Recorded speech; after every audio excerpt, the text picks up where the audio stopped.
Molloy College Athletics. www.molloylions.com. Can't get enough Molloy College Athletics? Tune in 15 minutes prior to every Lions home game for the Molloy Lions pregame show. Stats, analysis, and interviews to get you set for the game. It's the Molloy Lions pregame show, and it starts 15 minutes prior to every home game right here on your home for Molloy College Athletics, www.molloylions.com. Jake's Steakhouse is a proud sponsor of Molloy Athletics.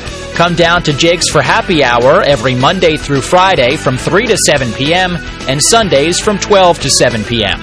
$4 mixed drinks, $5 select house wines by the glass, $4 select domestic beer, and $5 select craft beers. Looking for some delicious food? Jake's Sunset Special features a price-fixed menu Sunday through Thursday from 4 to 6 p.m., 3 courses for just $24.95. Friday night at Jake's is Prime Rib Night, a delicious 26-ounce prime rib with popover, mashed potatoes, and dessert, all for just $49. Can't get enough? Well, Jake's does brunch too. Sunday mornings receive free hot cereal and coffee or tea with any entree, plus bottomless Bloody Marys and mimosas for $10. And don't forget, you get 10% off at Jake's Monday through Saturday with a Lions Land card. Jake's Steakhouse, 2172 Hempstead Turnpike in East Meadow. Casey's Kitchen and Cocktails is a proud sponsor of Molloy Athletics. Casey's is open 7 days a week for dinner with plenty of salads, sandwiches, and entrees to choose from. Casey's is also open for lunch Thursday through Sunday and for Sunday brunch. On the go, takeout is available, plus on-site and off-premise catering to suit all of your catering needs. And now through October, Casey's Rooftop Bar, Rooftop 32, is open for dining. Plus, you can receive a 10% discount with a Lions Land card. All at Casey's Kitchen and Cocktails, 23 North Park Avenue in Rockville Center. William J. Schwartz Physical Therapy and Pro Sports Care of Long Island is a proud sponsor of Molloy Athletics. William J. Schwartz Physical Therapy and Pro Sports Care of Long Island is a full-service sports injury center for rehabilitation, strength and conditioning, and sports enhancement training. William J. Schwartz has 17 years of experience with athletes. Call 516-798-9605 for more information. Stay tuned. Stats and expert analysis are just moments away on the Molloy Lions Halftime Report, presented by Jake's Steakhouse of East Meadow.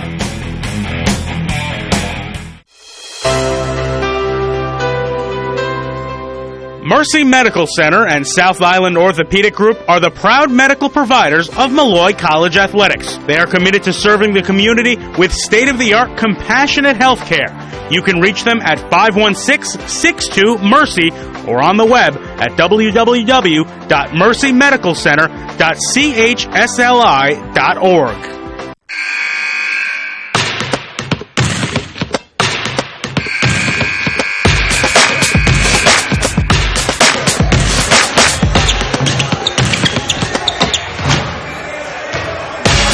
Live from Quealy Gymnasium in Rockville Center, New York, it's time once again for Molloy College women's basketball here on the Molloy Lions Sports Network. Today, the Lions take on St. Thomas Aquinas, who make their way up from Rockland County down here to the island, their second of 2 meetings this season. Well, again, everybody, Dan Savarino alongside Dan Hilton here with you on this Saturday afternoon. Game 1 as part of our basketball doubleheader. The men's team will battle it out right around 2:30, but first, the women's squad in a game that really means a lot right now in the standings, Dan. You look at it on paper, St. Thomas Aquinas at 6-5 in the ECC, good enough for 5th place. Molloy on the outside, looking up towards the postseason top 6 at 4-7, and definitely a battle for them where they have a chance to be able to jump, get that 5th win, and get into that top 6 spot. Yeah, Dan, this is very important as far as the standings for Molloy. Last game out against Mercy, they basically led from start to finish, but then in the final minute, they were down by Mercy. They made a late run through Goodson, who had 14 rebounds and 10 points. Molloy, meanwhile, is in the midst of a team rule violation, if you will, that was team-wide. And so a number of players served their suspension last game, including Allie Lethbridge and Kamani Jackson, the top 2 scorers for Molloy. So without those 2, again, they do fall to mercy. However, again, they put on a pretty good performance there, and we'll talk about it plenty again as the game goes on, but Molloy's usual bench players who usually don't play more than 11 to 15 minutes played major minutes. We're talking 30, 35 minutes for some of these ladies, and a number of career highs were, we'll say, conquered and fallen.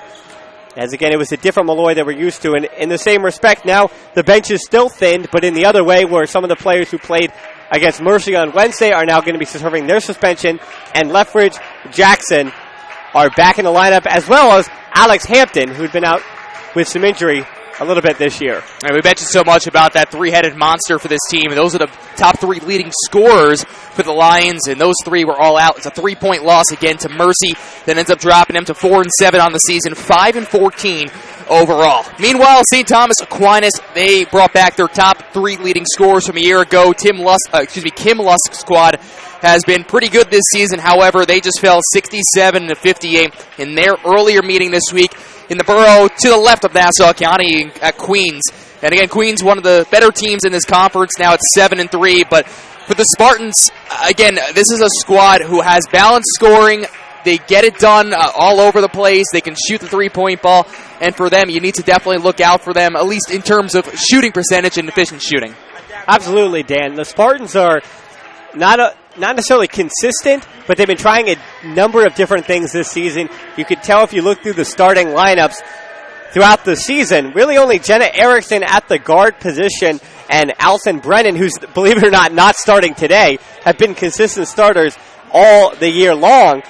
And then again, everybody else kind of in and out of the starting lineup, trying different things. To me, Dan, the big matchup, though, today is going to be at the guard position. I mentioned Jenna Erickson, but also Alex Bertolino in the backcourt. She's the leading scorer behind Erickson, so I guess the second leading scorer, if you will. So, again, the top 2 scorers on the Stac Spartans are both at the guard position, so you have to feel a little bit for both Grady and O'Connor because they're coming off games against Mercy where they played from start to finish all 40 minutes. So you have to worry that Molloy might be a little bit gassed. However, again, in the front court, Molloy will have 2 players that did not play on Wednesday who also happen to be their leading scorers. So again, the Lions come in. They will be returning, as Dan said, their leading scorers. However, they will be with a short bench tonight. 3 outs, a team violation. Another one, Maggie Salamone, is currently injured. So a loss who comes as that spark plug off the bench, a former leading scorer for this team 2 years ago. Again, first meeting between these 2 teams was last month. Or, excuse me, it was actually back in December. That is last month. We're in January. We're not in February yet. I'm jumping ahead. It's a little too early. It was a 62-53 win by Stac. So for them, again, you look back at that game, and it was a contest that both teams had their chances in it, but it would be the Spartans who ran away. So we're going to take a break. When we come back, the starting lineup, the national anthem, and we'll tip off here on the Molloy Lions Sports Network. What's the lowdown on Molloy College athletics? Watch the Lions Lowdown. Hear from your favorite coaches and student athletes of the Molloy College Lions. Watch on MolloyLions.com or follow our YouTube channel, Molloy Lions. MolloyLions.com is your official broadcast home for Molloy College athletics. Hear all the exciting action of every Molloy Lions game live right here on MolloyLions.com. Remember, your home for Molloy College athletics is www.MolloyLions.com. This is the home for Molloy College athletics. www.MolloyLions.com. MolloyLions.com is your official online home for Molloy College athletics. Game recaps, highlights, stats, exclusive stories and interviews, and much, much more. All on your online home for Molloy College athletics, www.MolloyLions.com. Casey's Kitchen and Cocktails is a proud sponsor of Molloy Athletics. Looking for great food around campus? Casey's is open 7 days a week for dinner with plenty of salads, sandwiches, and entrees to choose from. Casey's is also open for lunch Thursday through Sunday and for Sunday brunch. On the go? Takeout is available, plus on-site and off-premise catering to suit all your catering needs. All at Casey's Kitchen and Cocktails, 23 North Park Avenue in Rockville Center. Jake's Steakhouse is a proud sponsor of Molloy Athletics. Looking for great food in the area? Well, come on down to Jake's. Jake's features a special price-fixed menu Sunday through Thursday from 4 to 6 p.m., 3 courses for just $24.95. And Lions Land cardholders receive a special 10% discount. Jake's Steakhouse, 2172 Hempstead Turnpike in East Meadow.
Of the national anthem by Hannah Mount.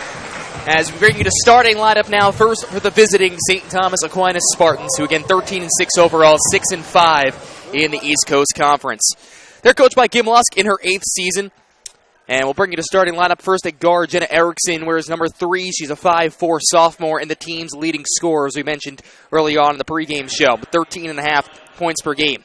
Also at guard, Samantha Burden, a local product from Carl Place High School, Westbury, New York, 5'7 junior, averaging 6.5 points per contest. Also at guard is Alex Bertolino, a 5'7 redshirt sophomore, averaging close to 10 points per game. Wearing number 20 at the forward position is Caitlin McHugh. She's now started 6 games this season, averaging about 4 and 4 per outing.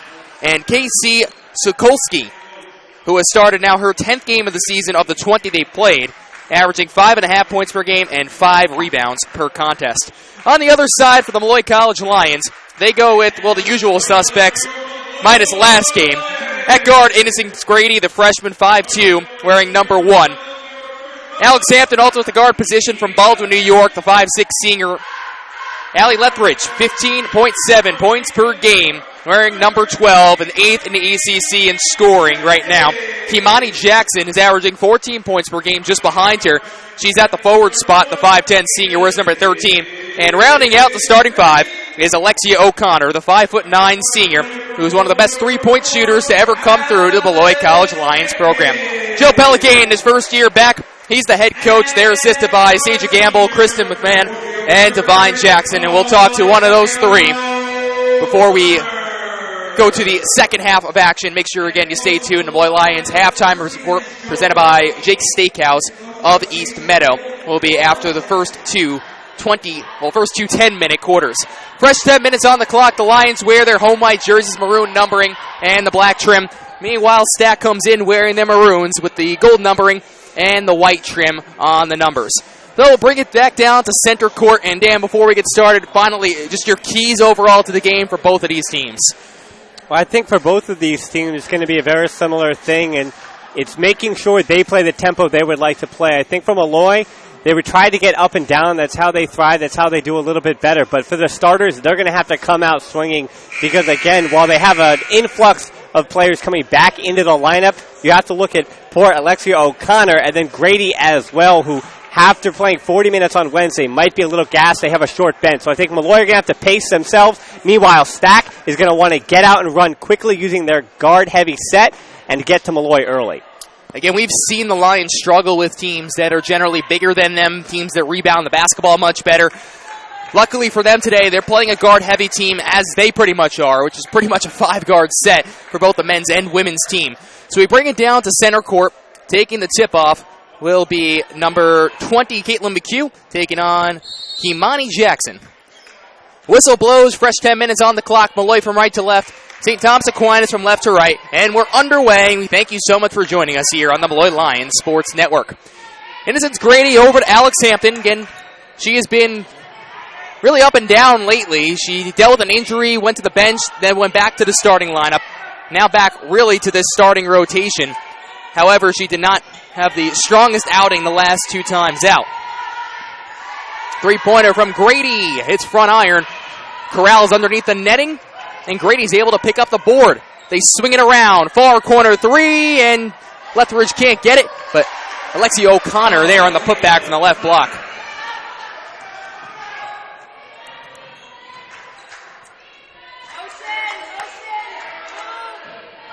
On the left wing, it's Samantha Burden. She dribbles with the basketball. Kicks over to the right wing now for Alex Bertolino. Again, 9.5 points per game. Sokolsky has some trouble. They kick out to the near side for Bertolino. Penetrates underneath with 7 seconds now on the shot clock. To the mid-block. Bounce pass. Right elbow jumper from McHugh. Back iron. And the board is corralled by Alexia O'Connor. She pushes the pace from right to left. 2 points and 2 rebounds already for O'Connor. One of those offensive rebounds. Really likes how O'Connor is working so hard in the early going. Grady looking for the skip pass to Jackson, but she was zigging when the other one was zagging. So a turnover less than 2 minutes into this contest. Still a 2-0 lead for the Lions. And always have to remember, Grady's still a freshman, so her continuity with her opponents not completely maximized yet this season, or overall at her time here at Molloy. But again, that'll get better as the games go on. Erickson, the team's leading scorer, puts it off glass to tie it up at 2. Too much space for her once she got into the paint. Stac comes out in the press, and here's Jackson on the left wing as the Lions break it. Standing on the big Molloy logo is Innocence Grady. First time these two teams met, she didn't score any points. She had a rebound, but her assist-to-turnover ratio still positive at 3-2. But she's only been positive 8 times of the 19 games she's played this season. Lethbridge, her three-pointer missed. And out to the far wing for Alex Bertolino. The sophomore kicks down low to McHugh, now back up top. And here's Erickson, penetrates the lane, bounce pass to the near corner for Bertolino. Swinging around once more down the left side of the lane, and it's Caitlin McHugh, and the first lead of the game for Stac.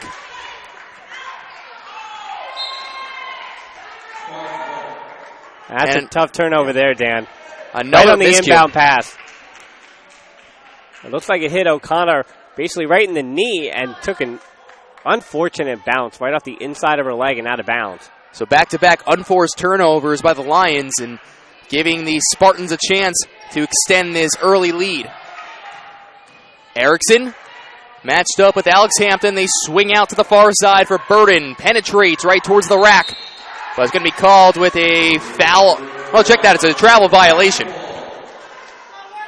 Well, Dan, what I've noticed so far for Spartans offensively, Jenna Erickson's so dangerous with her dribble penetration. Once she gets into that lane, she opens things up for everybody else. And that's how, again, after 3 or 4 passes, they got McHugh open. And this is what Stac is going to try to do. After 2 unforced turnovers, they're pressuring Molloy in the backcourt. Again, Alex Hamilton, a tough task for her. Defensively, she's on Erickson. And then offensively, again, dealing with a press after having not played in now 2 games in a row. Spartans come out in a 2-2-1. Here's O'Connor, who again usually does not handle the ball-carrying duties.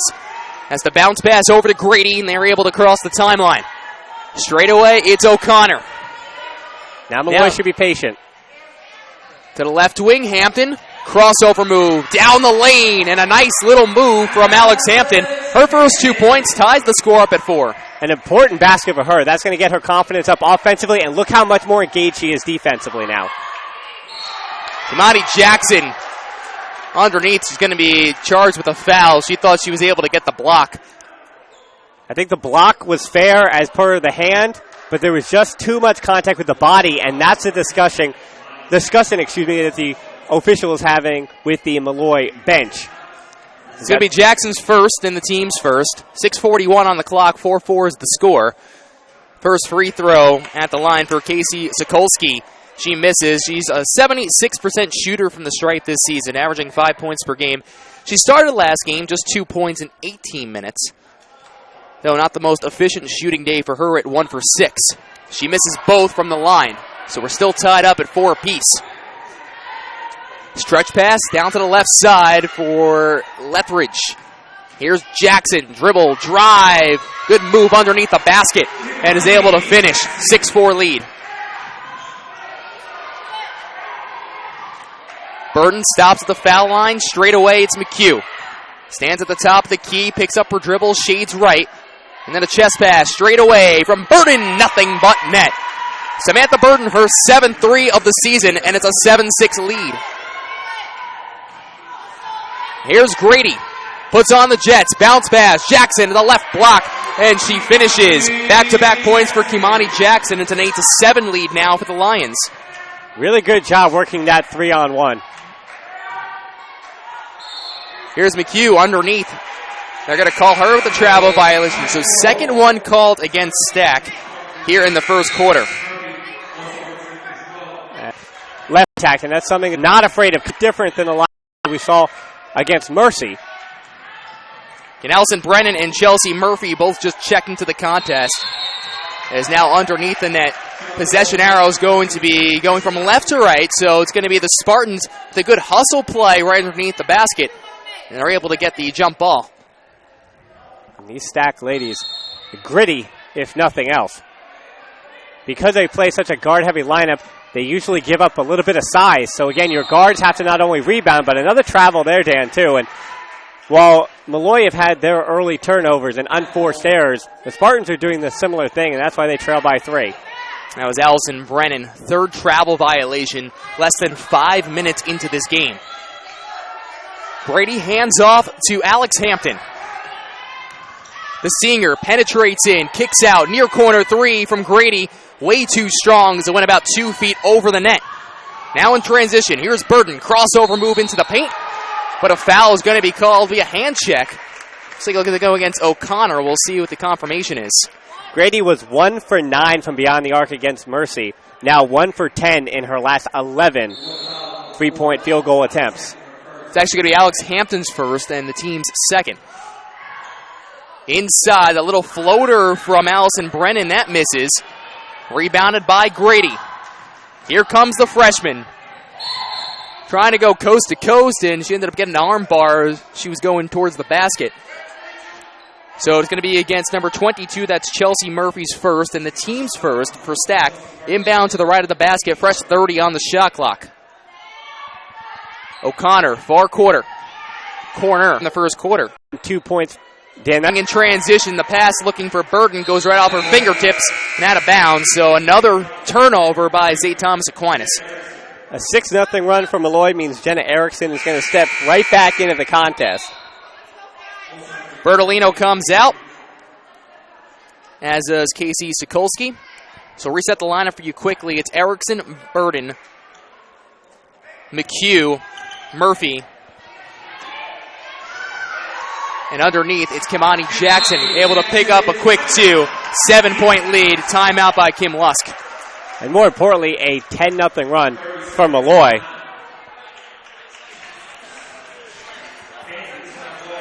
So 14-7 lead. As it looks to be a 30-second timeout. And Dan, one of the things I also have to like, again, O'Connor has 4 points in this one. And while she has her fair share of turnovers as well as Molloy and Spartans galore, as we've seen, we'll say too many turnovers for an appeasingly pleasant game to watch. But Nevertheless, O'Connor, you have to like, especially on that last offensive play, that dribble handoff, and she immediately got it up with not much time in between, picking up the basketball and putting the shot up. But for O'Connor, what a different role today than it was on Wednesday against Mercy. Against Mercy, she had to handle the ball a lot more because she was playing with so many bench players who aren't used to handling the ball and dealing with so much pressure. But now with both Grady and Hampton, as Grady did play in that one, and Burden gets one to go there for the Spartans. But as I mentioned, Dan, for Grady again playing all 40 minutes, and now Hampton coming back in the lineup. O'Connor doesn't have to touch the ball as much, and now she can get off screens and take more shots and be the shooter that she is. Adia Henderson from Troy, New York, the sophomore, checks in for Allison Brennan. It's a 14-9 lead for Molloy. And they're going to say Grady stepped right on the line here on the near side of the court. So it'll be a turnover, the 5th of the game for Molloy. Turnovers, 6 by St. Thomas Aquinas, 5 for Molloy. But points off of turnovers, Molloy has been able to pick up 8 points off of those turnovers. Straight away, 3 on the way, won't rattle home for Jenna Erickson. If the Lions continue to leave Erickson with that much space throughout this game, they're going to pay for it. Good three-point shooter, close to 40% this season. Jackson's pass got tipped, still got into the palms of Grady to the far corner. Now Jackson getting triple-teamed. And they turn the rock over once more. Here's Burden. But Grady coming from behind, able to try and pick it off, yet she will foul Erickson. So it's going to be her first and the team's third. 2:42 left here to go in the first quarter. And a 14-9 advantage for the hometown Molloy College Lions. Chantana Canhoy will end up checking into this contest, as Innocence Grady will take a seat. Also returning to the floor will be Alex Bertolino for Chelsea Murphy. And Canhoy in the last game against Mercy, career highs, 8 points, 16 rebounds, 14 defensive rebounds, and 37 minutes. Canhoy coming off the most important game of her career, and see if she can play with the same confidence she did in that one. Long two-pointer from the top of the key, misses from Bertolino. Because usually Canhoy's role was just to be a spot-up shooter, but believe it or not, her three-point shot didn't really work in the last game against Mercy. Instead, she would take things off the dribble as Hamilton travels. But in the game against Mercy, she was getting aggressive, she was getting to the rim, and she was helping create for her teammates. And defensively, that's where she was getting her confidence from, playing very intense defense, and see if she can, again, play with the same veracity she did against Mercy. Her strength is definitely on the defensive side of the ball. They float underneath for a backdoor pass. No-look pass. And the shot from Henderson misses, but she gets her own rebound and is able to put up for a quick two. It's just a 3-point advantage now for Molloy. Henderson has started 12 of the 20 games this season. Didn't get the start in this one, but again, she is the third leading scorer on the team at 8.5. Plays close to 17 minutes per contest. Hampton against Burden. Kicks out Lethbridge, the team's leading scorer with 10 seconds on the shot clock. Dribbles inside the paint, the left hook shot, and it'll be an offensive foul even though she missed. Bertolino the one to draw it. So it's going to be the team's fourth and her first. 91 seconds remain here in the first quarter. Spartans are doing a really good job defensively rotating. That's why, Dan, you keep saying double teams, triple teams. Every time Molloy touches it in the paint, there's 2 or 3 maroon shirts around her. Brianna Perlmutter checks into the contest for Kimani Jackson. A defensive presence definitely down low underneath the basket. Her duty, box out Adia Henderson. Well, Dan, we talk about Perlmutter, and speaking of career highs, that game against Mercy, she played a career high 36 minutes. Her previous career high was 15. And while she may have been a little gassed at the end, she did set a career high with 14 rebounds. So that is 30 rebounds from Canhoy and Perlmutter against Mercy. Average about 5.5, well, close to 5 points per contest, and also picks up 5 boards per game for Perlmutter, who is playing in her first season here in a Lion uniform. Under a minute to go here in the first quarter. 7 seconds now on the shot clock. Lethbridge drives inside, straight to the cup. She misses. Canhoy picks up the rebound and swatted away by Henderson at the right block. Another effort misses from Alex Hampton, and she comes up limping a little bit. In transition underneath, and Caitlin McHugh ends up drawing contact and getting herself to the free throw line. Offensive rebound from Canhoy on one side. picking up right where she left off against Mercy. But Molloy not getting the numbers back in time, and O'Connor having to take that foul. O'Connor's first, team's fifth. So the bonus for the last 38.1 as McHugh misses the first free throw. She has missed every free throw she's taken today, as has everyone on this Spartan team. And some more substitutions will come in. Alexis Breheny checks in, the 5'7" senior. Usually chips in with about 15 minutes per contest. She'll enter onto the floor for the first time in this game. 7-second differential between shot clock and game clock. Lions only lead by 2. They were up as much as 7 after the timeout. Straight away, Perlmutter thinks about a 3. Pulls back for a left elbow jumper. That misses. Canhoy able to pick up the rebounds, and the shot clock is turned off. 15 seconds on the game clock. Looking to feed underneath Perlmutter, trying to go around her defender. It ended up going out of bounds, so 12 seconds now remain, and another turnover by Molloy. Against Mercy on Wednesday, we saw a lot of turnovers like that between Canoi and Perlmutter. Again, they just don't have the consistency playing major minutes. Yes, they do play together, but they're going to have to work on, again, that 1-2 punch. It was the right move by Canoi. 5 seconds remaining. Blocked from behind. Murphy was heading straight towards the basket. They're going to give it to Canhoy. It will be her first. And again, still already in the bonus, even though it was a shooting foul anyway. So a chance to tie up the score right before we head into the second quarter. Murphy 12 of 16 this year at the free throw line as she misses the first.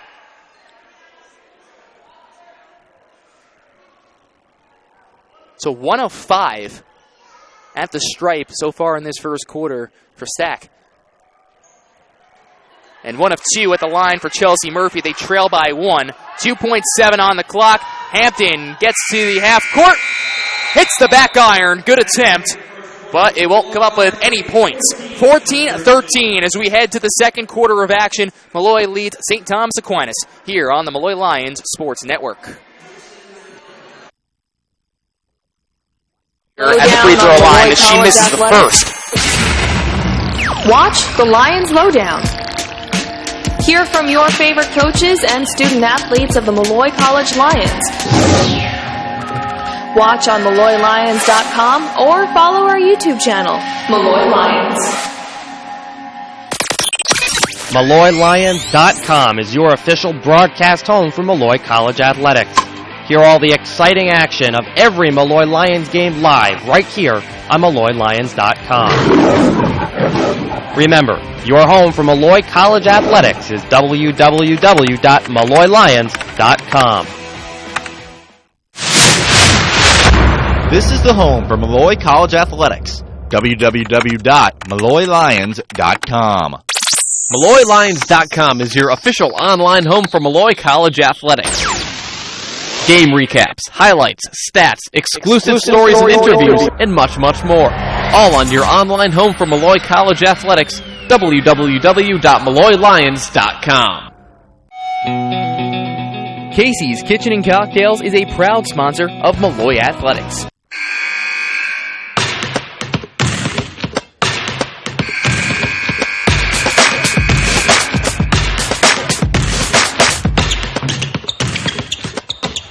Ten minutes in the books. The Molloy College Lions leading St. Thomas Aquinas in this ECC battle, 14-13. Fresh 10 on the clock. Second quarter underway. Lions from right to left wearing their home whites and maroon numbering. From left to right, it's in the maroon with the gold numbering for Stac. Kimani Jackson leading all scorers with 6 points in this game. Here's Canhoy on the left wing. Straight away, Innocence Grady. Far side, Jackson with 10 seconds now on the shot clock. O'Connor between the rings. Floats one to the foul line for Canhoy with 3 seconds on the shot clock. Grady pulls back for a contested 3. Too long again. There'll be a shot clock violation. So Stac will take over from left to right. Reset the lineup for you quickly. Again, for the Lions, it's O'Connor, Perlmutter, Jackson, Canhoy, and Innocence Grady. For St. Thomas Aquinas, Erickson, Burden, McHugh, Breheny, and Henderson. Here is Erickson, the team's leading scorer. It's going to stay. It's going to be a Stac ball. It was tipped by Canoi. Active hands, Dan. Special secret on defense. Seems like not everybody remembers. The guys in the stripes took a little time making that call. Erickson on the wing. Penetrates to the line. 5 seconds on the shot clock. Floats one. Now back. Erickson. Straightaway three-pointer. Front iron. Corrals to the left block and picked up by Brianna Perlmutter.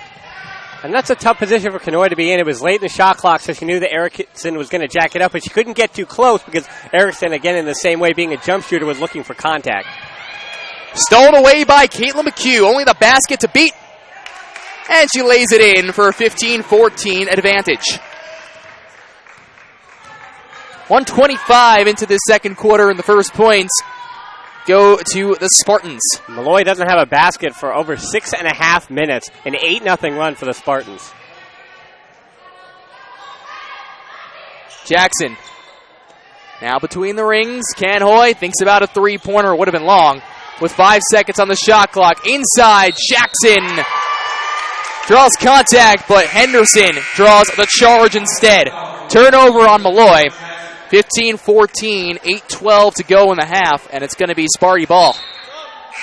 And that's a tough position, but a good job by Henderson to stay out of the restricted area and move her feet, sliding to the left and getting in the lane. Bertolino Sokolski return to the hardwood.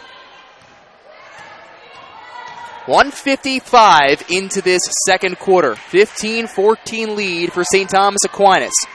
Murphy, now McHugh, and she'll be traveling with the basketball again. The 5th travel violation of this contest against Stac.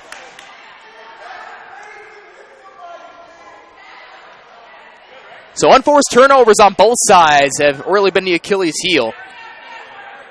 Yet it's just a 1-point lead for St. Thomas Aquinas. Grady to Lethbridge.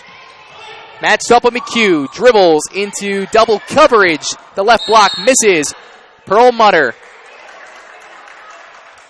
brings in the rebound, and the foul's going to go against Caitlin McHugh. It'll be the team's first here in the second quarter and her first.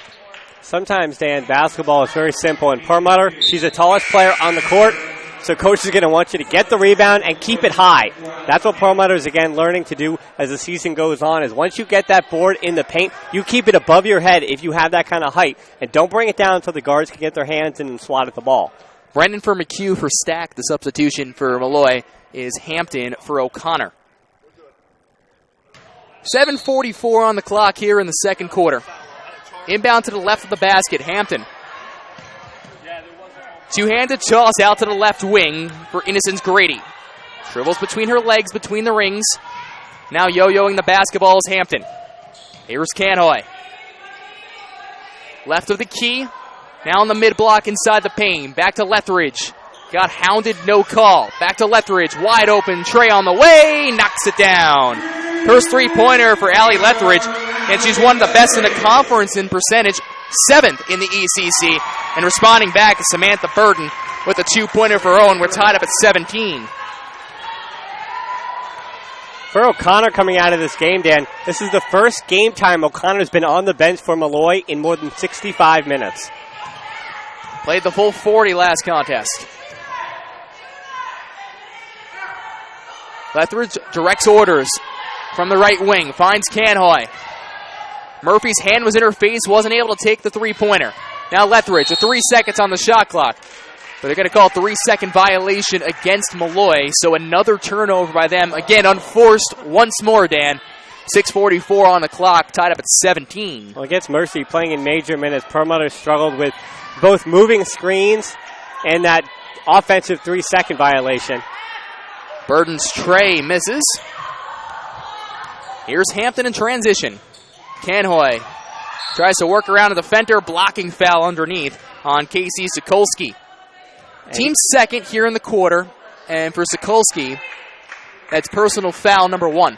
And even if Sokolski did have her feet set, she was in the restricted area, and that's why they're going to call that. Fresh 30-out clock. Here's Canhoy at the mid-block. Straight away, a jumper, and connects from deep. Back-to-back three-pointers from Allie Lethbridge, and they're up 20-17. And that is what Molloy was direly missing against Mercy, is a three-point presence.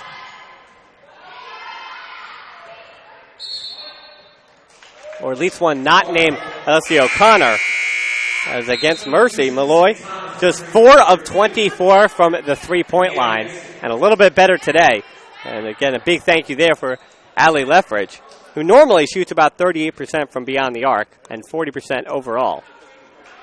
Freshman Allison Brennan comes out. Adia Henderson, the sophomore, 6'1", back out on the floor. 6:06 left here in the half. It's a 20-17 lead for the Lions. Again, it's a very important game in the standings as of right now, as Stac sits 5th in the conference. Underneath the basket, and putting it up is Alex Bertolino. Again, meanwhile, Molloy looking up to be in that top 6 as we start to close out here in January. We only have a month left, pretty much, of conference play before we get into the postseason. So these games so vital. And Molloy having to sit out some of their best scorers last game because of some team violations. A tough loss to Mercy is only going to hurt them in the standings. Ball slips out of Burton's hands, goes to Lethridge's. And now Grady on the far wing. Grady won Lethridge right back to her, but Grady couldn't handle the hot potato from Lethridge. Hampton between the circles. Dribble, drive, kicks off. Perlmutter from the right block and lays it in. 22-19 lead. First 2 points from Brianna Perlmutter.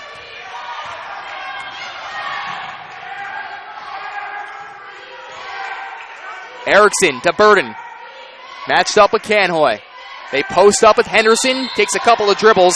But travel violation number 6 in this first half alone by St. Thomas Aquinas. And one of the main reasons for that travel was out of the perimeter. It was very subtle, but Hampton and Grady switched from Hampton being on Erickson to Grady being on Erickson. So if they are going to continue to switch on her on the perimeter and not allow her the space that she needs to operate, that's going to put a lot more pressure on the bigs for the Spartans to try to do one-on-one stuff like Henderson had a little bit of trouble doing there, committing the turnover. Alex dumps off underneath the basket to Canhoy. Now at the mid-block, Perlmutter floats one out to the left wing for Hampton once more. Shades towards the right, directs orders of 5 seconds on the shot clock. Now 2 seconds on the shot clock. Grady just tries to throw something up as she drew contact, but a shot clock violation against. Erickson blows past her defender to Henderson, who is trailing, and lays it in to cut the deficit to just 1. It's 22-21, 4:15 left in the second quarter. Timeout's going to be called by Joe Pellicane. The first time he will call a timeout in this contest. 30-second timeout, so we'll keep it here. It's 22-21.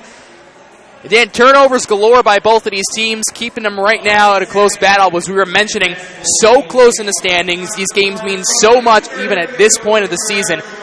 And when you have a team that's only 2 games back in the win column, Molloy is, to the Spartans, this is so important to try and gain ground to start to see these teams the second time around. Well, just like on the men's side of things, while the top 3-4 positions are basically almost already slated, not in terms of where they finish, but the top 4 teams that are going to make it are most likely already going to make it, begin with positive records. But for the 5 and 6 in both conferences, there is 4 or 5 teams all in play. Again, the way the ECC postseason tournament works, you have 6 teams that make it and 11 teams vying and eligible for those spots. This is one of 4 games to be played today in women's basketball, as Grady has been very cold from deep. It's not even hit the rim on her attempts. She is now 1 of 14 from three-point land in her last 2 games. LIU Post and Dowling will do battle at 1 o'clock. It's the next game up. Erickson feeds inside. Caitlin McHugh. Really good pass by Erickson, contorting her body and getting that pass around the post defender as McHugh had the wherewithal to cut to the rim and get underneath with good post position underneath Perlmutter.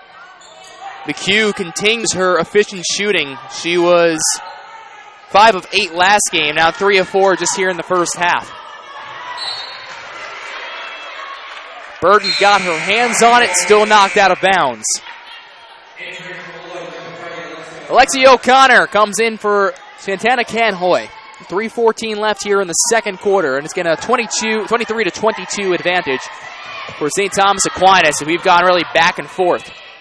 Lions led as much as 7. 1 second on the shot clock, but a violation against Lethbridge and the Lions. So another turnover by Molloy, and they have been plagued with them here in the first half. 2 of their last 3 offensive possessions have either been a shot clock violation or very close to a shot clock violation, so no offensive fluidity right now for the Lions.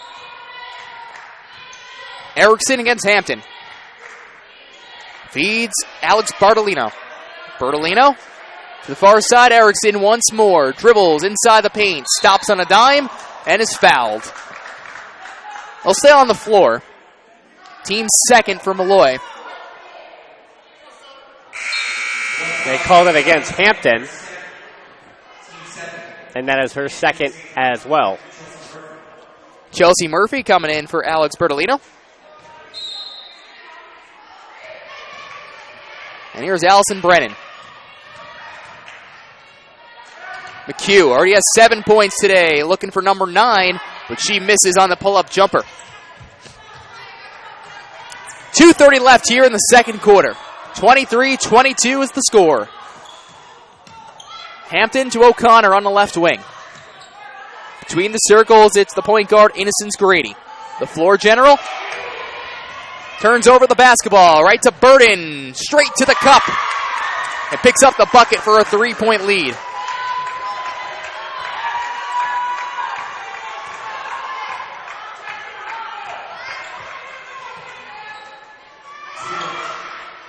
Largest lead of the game for St. Thomas Aquinas at 3.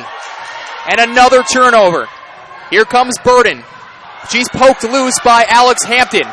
Underneath to Innocent Grady. And she picks up her first 2 points to bring the score back down to 1. Running in transition.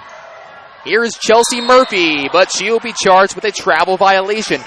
7 travels so far here in the first half for St. Thomas Aquinas. And the Molloy coaching staff still not happy with what happened there. Molloy had a made basket on one end where you had 4 players out above the Spartans. And on the other side, the Spartans, even though they traveled, still got all the way underneath the basket in 2 passes. The ball never touched the floor. 1:25 left here in the first half. Here's Lethbridge looking to go over her defender and is able to rattle one home for a 26-25 lead. Erickson picks up the tempo in the transition game. Now McHugh to Burden on the right wing. Brennan, dribble, drive, kicks out Erickson on the wing. Straight away, here's Murphy. Misses on the tray. Hustling for the loose ball, but they're still going to say out of bounds. 26-25, 57.7 remain in this first half of action. Molloy with a very slim lead. Spartans have been getting the passing right, and they're moving the basketball well. They just haven't been making their shots here in the second quarter. Grady now Lethbridge. O'Connor, three-pointer, and hits it. Her first tray of the game, 29-25. Another quick release from O'Connor. Lethbridge falls. It's going to be a foul against her. And it looks like she fouled Caitlin McHugh. So third team foul with 31.6. Second personal against Allie. 1.6 differential on the shot and game clock. So, which very well may be the final possession of this first half. At the foul line, McHugh kicks out. Three-pointer from Burden. Hits it. But they're going to give it a two-pointer. Her foot was on the line, so they trail by just 2. Molloy will hold for the final possession, looking to go into the locker room up by 2 possessions. Lethbridge, a three-pointer to respond. She misses. Burden in transition. 2 seconds on the game clock. Underneath, Brennan. And hits it as the buzzer expires. Tied up at 29 apiece through 20 minutes. Transition game has been in full effect for Stac in the last couple of minutes. Dan, it's going to be interesting to me, again, with the transition game and the tempo picking up a little bit late, how Molloy with their short bench is going to deal with, again, that heavy ball pressure from the Spartans. But looking at some of these adjustments, again, we'll talk about it playing in the halftime show, but looking quickly at what happened in the first half with the tempo changing and both these teams having their offensive capabilities being completely out of whack, but then defensively getting the turnovers, but in the same respect, these offenses really out of sync.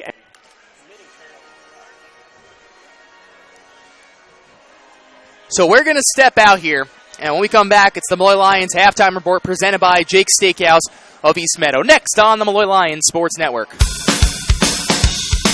Jake's Steakhouse is a proud sponsor of Molloy Athletics. Not only does Jake's have great food and drinks, but it features Sunday brunch too. Free hot cereal and coffee or tea with any entree, plus bottomless Bloody Marys and mimosas for only $10. Spend your next Sunday brunch at Jake's, 2172 Hempstead Turnpike in East Meadow. Casey's Kitchen and Cocktails is a proud sponsor of Molloy Athletics. Hurry down to Casey's because now through October, Casey's Rooftop Bar, Rooftop 32, is open for dining. Have a Lions Land card? Receive a 10% discount on your order. Casey's Kitchen and Cocktails, 23 North Park Avenue in Rockville Center. William J. Schwartz Physical Therapy and Pro Sports Care of Long Island is a proud sponsor of Molloy Athletics. William J. Schwartz Physical Therapy and Pro Sports Care of Long Island is a full-service sports injury center for rehabilitation, strength and conditioning, and sports enhancement training. William J. Schwartz has 17 years of experience with athletes. Call 516-798-9605 for more information. Jake's Steakhouse is a proud sponsor of Molloy Athletics. Not only does Jake's have great food and drinks, but it features Sunday brunch too. Free hot cereal and coffee or tea with any entree, plus bottomless Bloody Marys and mimosas for only $10. Spend your next Sunday brunch at Jake's, 2172 Hempstead Turnpike in East Meadow. Casey's Kitchen and Cocktails is a proud sponsor of Molloy Athletics. Hurry down to Casey's because now through October, Casey's Rooftop Bar, Rooftop 32, is open for dining. Have a Lions Land card? Receive a 10% discount on your order. Casey's Kitchen and Cocktails, 23 North Park Avenue in Rockville Center. William J. Schwartz Physical Therapy and Pro Sports Care of Long Island is a proud sponsor of Molloy Athletics. William J. Schwartz Physical Therapy and Pro Sports Care of Long Island is a full-service sports injury center for rehabilitation, strength and conditioning, and sports enhancement training. William J. Schwartz has 17 years of experience with athletes. Call 516-798-9605 for more information. Stay tuned. Stats and expert analysis are just moments away on the Molloy Lions Halftime Report, presented by Jake's Steakhouse of East Meadow. MolloyLions.com is your official online home for Molloy College athletics. Game recaps, highlights, stats, exclusive stories and interviews, and much, much more. All on your online home for Molloy College athletics, www.molloylions.com. Casey's Kitchen and Cocktails is a proud sponsor of Molloy Athletics. Casey's is open 7 days a week for dinner with plenty of salads, sandwiches, and entrees to choose from. Casey's is also open for lunch Thursday through Sunday and for Sunday brunch. On the go, takeout is available, plus on-site and off-premise catering to suit all of your catering needs. And now through October, Casey's Rooftop Bar, Rooftop 32, is open for dining. Plus, you can receive a 10% discount with a Lions Land card. All at Casey's Kitchen and Cocktails, 23 North Park Avenue in Rockville Center.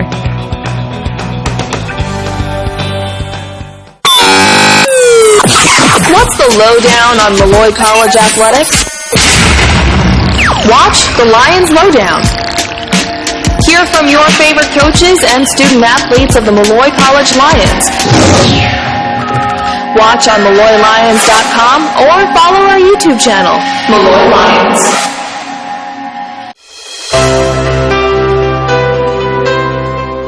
Mercy Medical Center and South Island Orthopedic Group are the proud medical providers of Molloy College Athletics. They are committed to serving the community with state-of-the-art compassionate health care. You can reach them at 516-62-MERCY or on the web at www.mercymedicalcenter.chsli.org. MolloyLions.com is your official broadcast home for Molloy College Athletics. Hear all the exciting action of every Molloy Lions game live right here on MolloyLions.com. Remember, your home for Molloy College Athletics is www.MolloyLions.com. It's the Molloy Lions Halftime Report, brought to you by Jake's Steakhouse.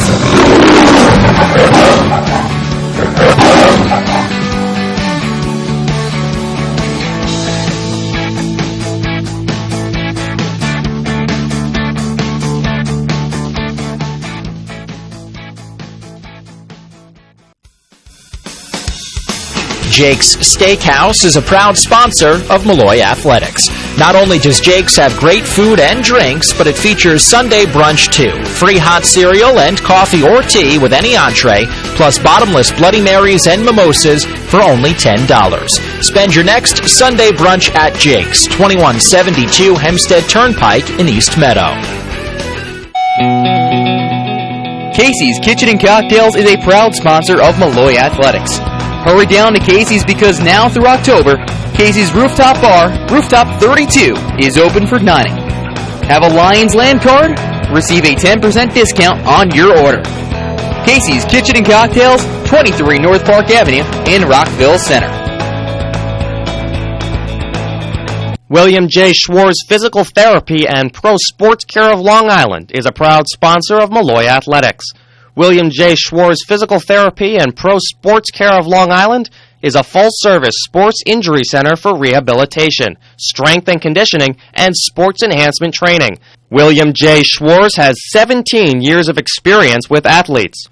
Call 516-798-9605 for more information. It's the Molloy Lions Halftime Report, brought to you by Jake's Steakhouse. The Molloy Lions Halftime Report, presented by Jake's Steakhouse in East Meadow. Fine spot, as I always say, I think every single time that I end up doing this halftime report read. Not too far from my house, over in East Meadow. 29-29 after 20 minutes of play between St. Thomas Aquinas and the hometown Molloy College Lions. We take a look at some of the stats through the first half and things that really jump off the page. First half shooting very efficient for St. Thomas Aquinas, 52%. From deep, only 1 of 6. Meanwhile, on the other side for Molloy, they shot 48%, just 3 of 12 for a quarter of their shots to go in from deep, and 2 of 3 of those were hit by Allie Lethbridge. She leads her team with 10 points. Leading all scorers, though, is Samantha Burton, number 5, 5 of 7 shooting. Very efficient day for her. Big numbers that stand out, 17 turnovers in that first half by Molloy, 11 by St. Thomas Aquinas, 7 of them coming via travel. Just 2 assists to 6 turnovers for Innocence Grady, and for your point guard, that number needs to be at least closer to a positive. Usually you want it to be 2-1. Right now it's the exact opposite of that, and that's a number that definitely needs to be picked up as they go forward. Yeah, Dan, again, some of the numbers that stick out to me, as well as not very good three-point shooting on either side. Of course, Thomas Aquinas and the law of averages say that they will get better, but Molloy will get a little better as well. Turnovers, though, you mentioned it, the name of the game, 17 for Molloy, 11 for Stac. So that's something that Molloy is definitely talking about at halftime, just getting that offensive continuity going a little bit better than they have. Another thing for Molloy is they are winning the rebounding battle 17-10. On the offensive side of things, Molloy has not gotten to the free throw line even a single time. But while they are winning the battle in points off turnovers, which has kept them in the game against Stac, have done similar things to stay in the game as well. And funny thing is, while we're tied at 29 apiece, both teams shooting 13 field goal attempts made, and 27 field goal attempts to 25 in favor of Molloy. And overall, again, Dan, the big thing for me is Stac. They're going to have to change what they're doing offensively just in terms of getting Erickson more space, which is what they did in the early going. Jenna Erickson was finding the space she needed to operate down the perimeter, and Molloy defensively made a change in then switching out on the perimeter, and that stunted her a little bit, but that still allowed Caitlin McHugh, who in that first half had 7 points. Burden had 11 as well, and I said it was a pretty quiet 11 points from Samantha Burden as some came in transition, and she had the only 3 for the Spartans as well as that Samantha Burden, 5 of 7 from the field, 3 rebounds. So far she's been the leading scorer not only for the Spartans but in the contest with 11. Erickson, 1 of 4, 0 of 3 from deep, and 2 points. So again, Molloy have done a good job defensively on her, and again, I think Molloy at halftime just talked about what they need to change offensively. The Spartans, meanwhile, are going to again be trying to figure out how to get points outside of transition, as that's how they really came alive as the tempo got a little higher late. So 29-29 is the score. We're going to take a quick break. When we come back, the start of the third quarter, second half of action, all tied up between St. Thomas Aquinas and Molloy here on the Molloy Lions Sports Network.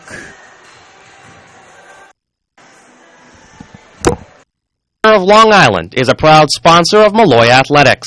William J. Schwartz Physical Therapy and Pro Sports Care of Long Island is a full-service sports injury center for rehabilitation, strength and conditioning, and sports enhancement training. William J. Schwartz has 17 years of experience with athletes. Call 516-798-9605 for more information. Stay tuned, stats and expert analysis are just moments away on the Molloy Lions Halftime Report, presented by Jake's Steakhouse of East Meadow. What's the lowdown on Molloy College athletics? Watch the Lions Lowdown. Hear from your favorite coaches and student athletes of the Molloy College Lions.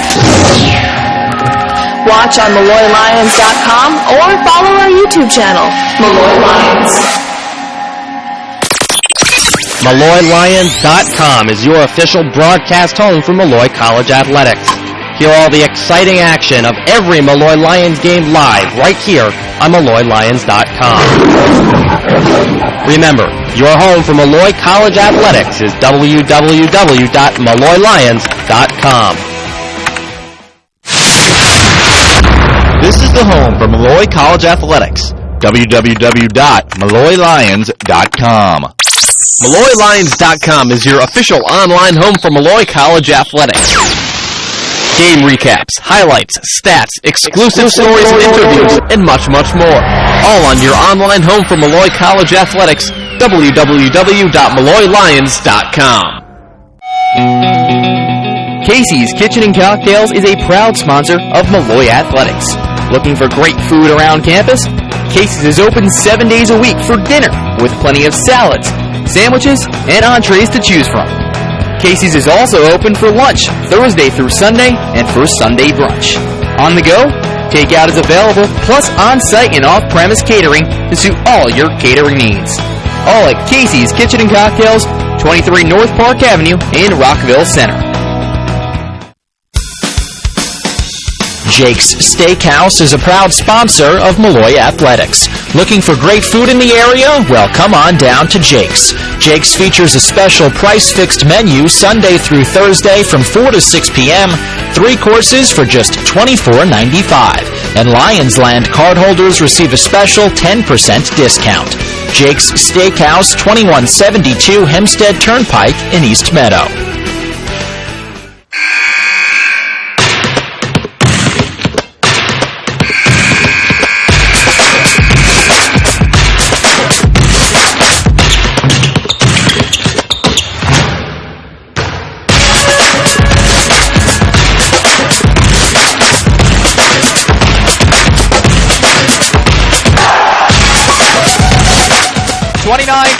Is the score after 20 minutes of play. Quickly, let's take a look around the ECC.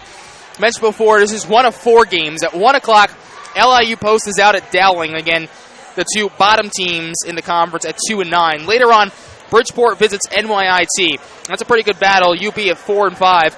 NYIT is a perfect 10 and 0. And then finally at 3:30, Mercy visits Queens.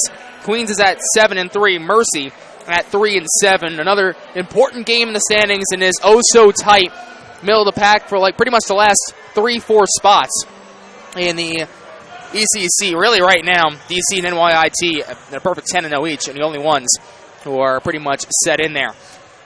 So second half almost underway. Molloy is going to be going from left to right in this half, wearing their home white uniforms, the maroon numbering, and the black trim. Stack from right to left, wearing the maroon jerseys, tops and bottoms, gold numbering, and the white trim. They'll start with Erickson, McHugh, Burden, Bertolino, and Casey Sokolsky. Molloy's going to start with Grady, Jackson, O'Connor, Hampton, and Lethbridge. So whistle blows, fresh 10 minutes on the clock, tied up at 29. We're underway. We thank you so much for joining us on the Molloy Lions Sports Network. Dan Savarano and Dan Hilton here with you as part of the doubleheader.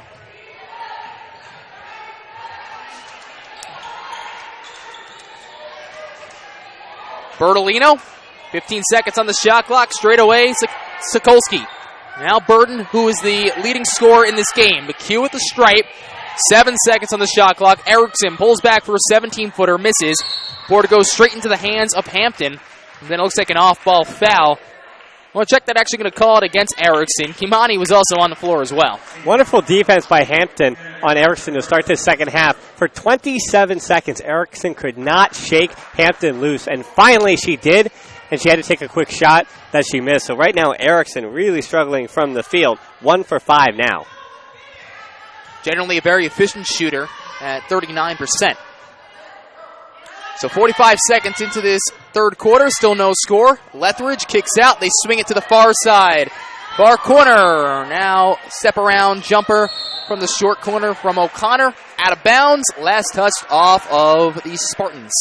And Spartans, you notice, Dan, their defensive change at the half. Now they're playing a 2-3 zone.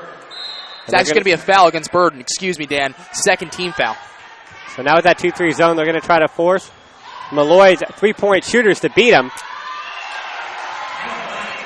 Kimani's able to pick up another 2. 8 points for Kimani Jackson, the team's second leading scorer. Or Jackson will use her athleticism to cut into the paint. Bertolino to Burton. Samantha Burton. Now McHugh inside the lane and misses on the left-handed layup. Innocence Grady picks up the tempo to Hampton. Wide open tray on the way, misses. Here's Erickson. Crossover move, bounce pass, left block. McHugh draws contact, blocking foul against Alex Hampton. I think Hampton, while she did have her feet set again, I think she was in the restricted area, and that's why the foul was called on her. I believe that is her third personal foul. And that's what the official is telling the coach right in front of us, that, Coach, she had her feet in the restricted area. And so that's why McHugh is at the free throw line. So even though Erickson is struggling from the field, however, Dan, the important relationship between Erickson and McHugh so far has been that Erickson is still getting that dribble penetration, and that's freeing up Caitlin McHugh. So while, again, Erickson, you're going to look at this and say, well, she hasn't really been having a very good game. In the same respect, she's doing still what she can do to free up McHugh, who's having a pretty good game. Again, it's Hampton's third personal. Be a big loss if she has to head over to the bench. They're already running a short bench. Top of the key, Jackson. Three-pointer, O'Connor clanks short. 31-30. Lions lead the Spartans. Burden on the wing. Bertolino. Matched up with Grady to the left elbow, a little extended from Erickson. She misses. Cold shooting day from Jenna Erickson. Well, Dan, they're actually going to say that Hampton got a piece on it because it's our main Stac ball. So apparently Hampton did get a few fingertips to block that shot. Alexis Breheny, the senior, checked back in. And Erickson will head to the bench. Grady able to pick up the turnover. Innocence averages almost 2 steals per contest.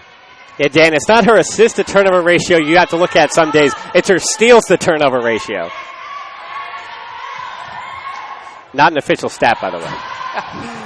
Jump stop from Kimani Jackson, and she's in double figures again this season. 15th time in the last 11 games. And another travel violation against Sparty. 8th in the contest. And I've noticed now with Sokolowski that's her 3rd travel in the contest. And what's happening is while she's throwing her head fake, which usually, again, will get the defender to move, she's also moving her shoulders. And so once you move your shoulders in such a prominent motion, then officials are going to be looking right at your feet to see if you move your feet. Because oftentimes, again, when your shoulders move, so do your hips. And when your hips are moving the opposite way of your feet, well, you're usually traveling the basketball. Sokolski and Bertolino to the bench. Henderson and Erickson back on the hardwood. 15-footer misses from Jackson, but they're able to pick up the rebound. Fresh 30 on the shot clock. 3 minutes into this 3rd quarter, and it's a 3-point advantage for Molloy. To the right block, Jackson gets double-teamed. Swing it over to the far corner for O'Connor, and now back out to the wing. Skip pass, near corner, Lethridge. 10 seconds on the shot clock. Jackson penetrates to the cup, and a blocking foul underneath. Caitlin McHugh is going to be charged. And an earlier correction here, Dan. This is actually a 3-2 zone, not a 2-3 zone. And again, that should be no surprise with Stac's guard-heavy lineup. They've got a lot of quick perimeter players. And so that's going to make, again, what Lethridge and Jackson can do in the paint that much more important. McHugh's 2nd, and the team's 3rd. Silence at Quealy Gymnasium as Kimani misses the first free throw. She's hit about 2/3 of her free throw attempts this season. This is going to be number 100 on the season. And she's made 67 of those. 4-point lead for Molloy. They've been up as much as 7. And that was early on in the first quarter. Hampton gets her hands on the pass, but it's going to be knocked out of bounds. The last touch off of Alex. So from right to left, Stac will take over possession with 21 seconds on the shot clock.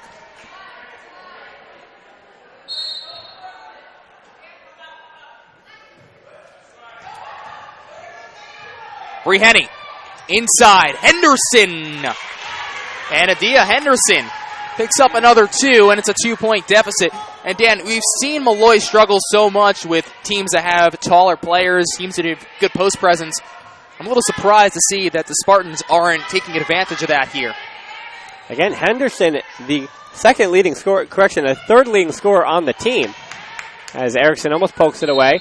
And they're going to say it's going to remain Molloy basketball. But while Henderson, yes, is the 3rd leading scorer on the team in that first half, she was quite efficient, however, coming off the bench, playing 11 minutes and 2 of 3 from the field.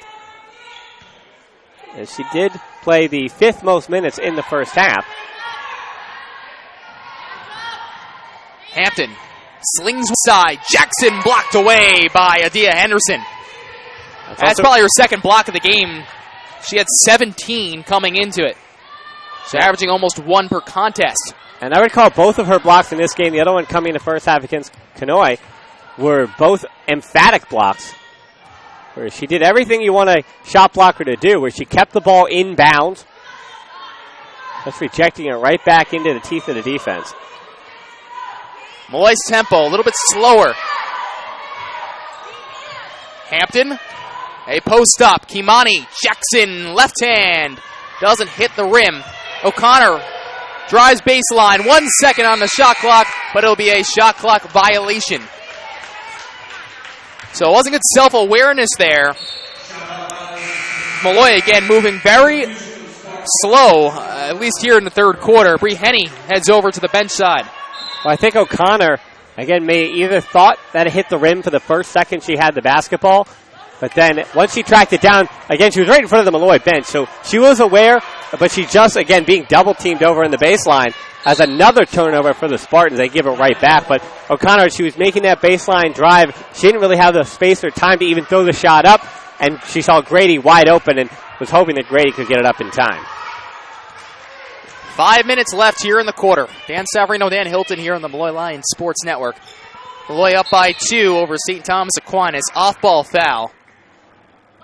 As after a very fast-paced first 2 quarters, the tempo has slowed down dramatically here in the 3rd quarter. Greta Perlmutter comes back out onto the floor. Kimani Jackson over to the bench. Foul was on number 5, Samantha Burden, her second. And one away from the bonus is Molloy. And there it is. So Lethbridge fouled right underneath the hoop. She's going to shoot a pair of free throws. Foul's going to go against Jenna Erickson, her second. And then time-wise, that was a lightning-fast first half. But now with Molloy already pretty much near the bonus. Sorry, in the bonus, should we say. This should slow the game down a little bit. And it's hard to wonder, again, with a short bench for Molloy, but Molloy doing a little bit better when they pick up the pace, and both teams committing turnovers galore. You wonder, again, with the game slowing down potentially with all of these fouls, who the change in tempo is going to support more. Brennan for McHugh is the substitution. Lethbridge 1 for 2 from the charity stripe. 3-point lead. Brennan to Burden. Fires one inside. Brennan. Spin move. Blocked away by Brianna Perlmutter. Block number 15 of the season for Brianna. And that gives her a tie for the team lead. And a little ticky-tack foul. It's going to go against the number 21, Alex Bertolino. Bertolino, for being the team's second leading scorer, she has struggled as well. She only has 2 points on 1 of 3 shooting.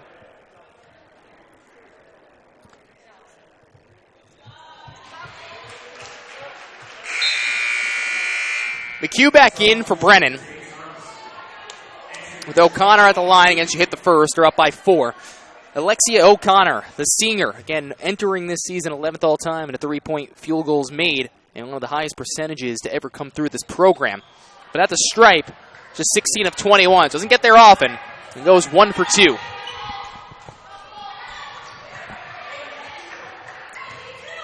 Post up, Henderson from the mid block. Bounces around and falls right through the basket.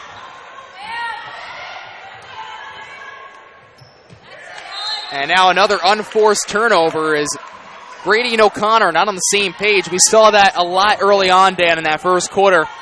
Settled down in the second, but again, now here in the third, these turnovers are only going to be hurting this team more and more. The 5 on the floor right now for Molloy isn't a lineup that we see very often this season. Again, it could have to do a lot with the team rule violations and, again, the different suspensions going on. So sometimes when, again, you don't work with the same 5 all the time, as that ball is still loose but out of bounds, last touch by Hampton. But again, Dan, when you don't work with the same 5 set time after time after time, and if that's not the group you practice with, sometimes that can lead to these turnovers and, again, some consistency errors. And the players who are out today, Sabrina Rodriguez, Maggie Salamone is hurt, Aaliyah McDonald, and Bridget Sharnick. As well as Caitlin Sharnick as well, who scored a career high in her first 6 points of her Molloy career against Mercy. Caitlin McHugh ties the score at 36. 3:35 remaining here in the third frame. And the worry is, with Erickson really struggling, and this game still tied up at 36 all, what happens if Erickson can finally get it going in the last 3.5 of the third or in the fourth?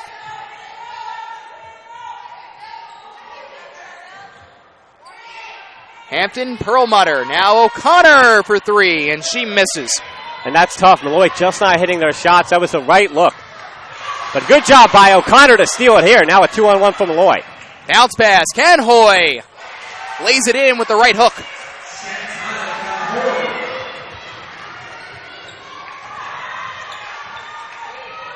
Bertolino, now Henderson, hard straight to the basket.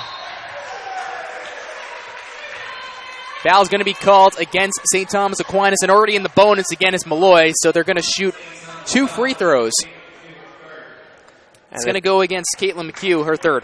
And that's the important call. Not the fact that their free throws coming from Molloy, but again, that McHugh has picked up her third personal foul. And again, as we mentioned, Dan, in the Jake Steakhouse halftime report, in that first half, Molloy did not see a single trip to the charity stripe. Again, those are free baskets, and now Molloy is there for now the third time in this third quarter. And so McHugh will have to step out, and that's really going to take Stac out of their offensive rhythm, as most of what they've run, again, has been a high-low with Erickson and McHugh, and so that's going to put Henderson with a little bit more pressure on her shoulders offensively. Lethbridge, 2 of 2. 4-point advantage.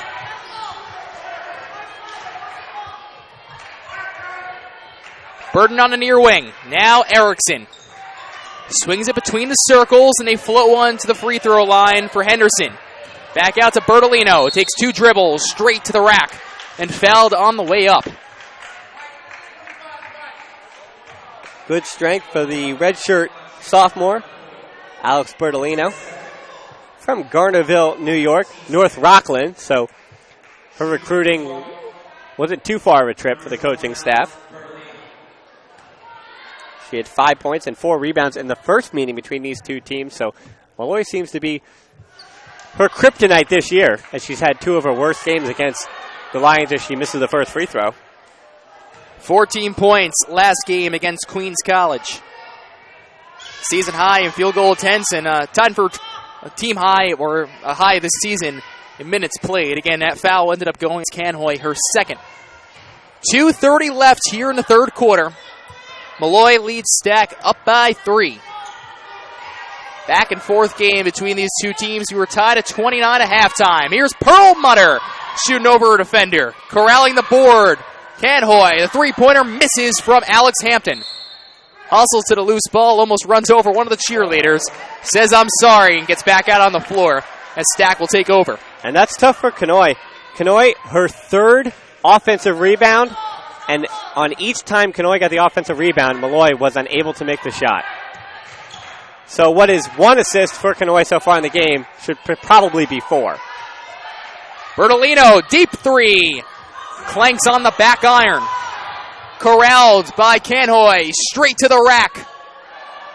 Misses on the shot from the left block and rebounded by Henderson. Tough rebound by Henderson. Good job getting up, being strong, and again, keeping the ball over her head until she had her balance firmly planted on the floor. Bertolino doesn't touch anything. Henderson's put back misses as well. So again, Henderson that time doing the opposite of what I said as she did on the defensive side of the ball. She brought the ball down. She didn't have her balance, should I say, and she had the time and space she needed. But again, went up a little too quick. O'Connor's three-pointer. 6-point lead for Molloy.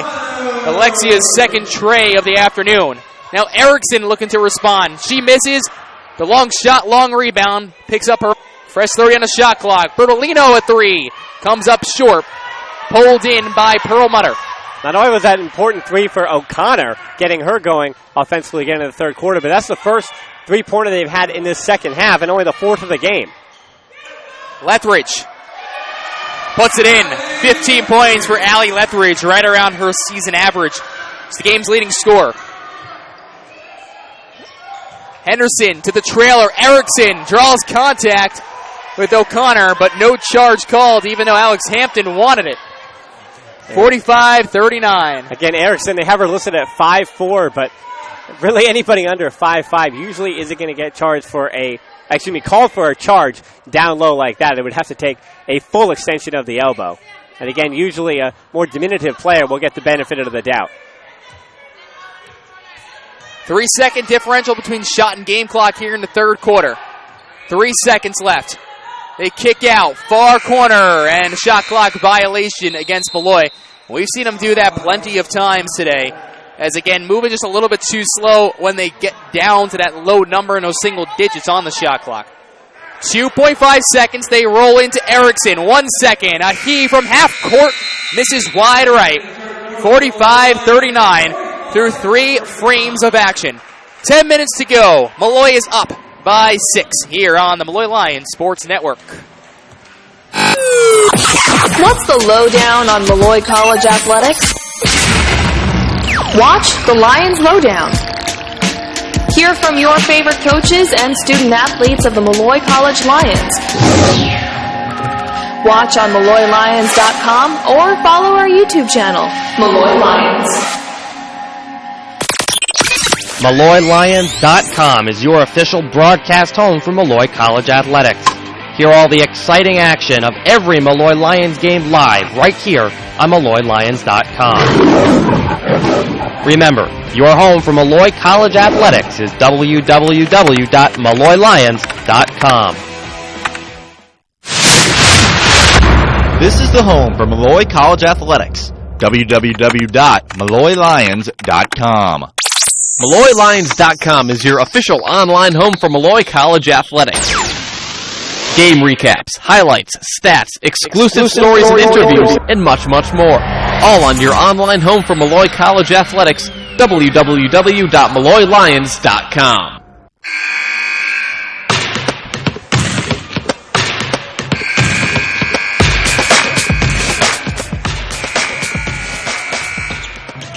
Fresh 10 minutes on the clock. Fourth quarter of action, 45-39. Molloy from left to right wearing their home white kits. In the maroon, from right to left, is St. Thomas Aquinas. Again, Molloy 4-7 on the season in the conference. St. Thomas Aquinas 6-5. Very important divisional battle. Playoff implications as we head towards the final month of this season. Here's O'Connor. Rolls to the near corner, floats one into Jackson, the baseline. Perlmutter, 3 seconds on the shot clock. Long attempt from her. Again, that's well out of her range. She misses. Well executed defensive plan by Stac coming out of that timeout. Or should I say, out of the end of the third quarter into the start of the fourth quarter. Which, with that change, Dan, supplements as getting all the way to the rim is Bertolino and finally getting it going offensively. But again, Dan, with now playing 4 quarters in women's basketball at all levels, that adds an extra timeout between the third and the fourth. And again, they've gotten rid of a timeout to make the end of contest go a little more efficiently. 4-point lead.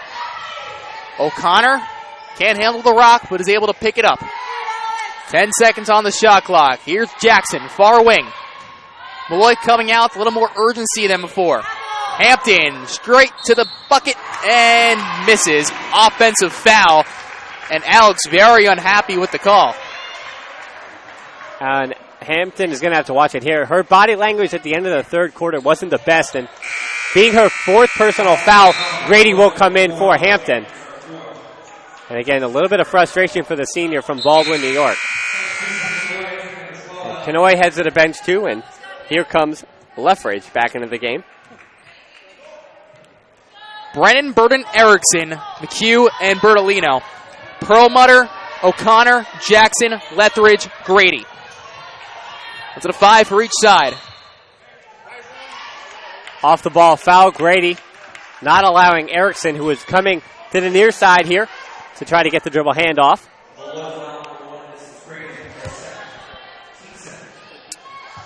So fouls galore in the second half.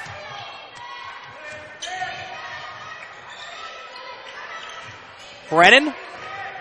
Now McHugh. Here's Bertolino down the right lane. Fouled on the way up.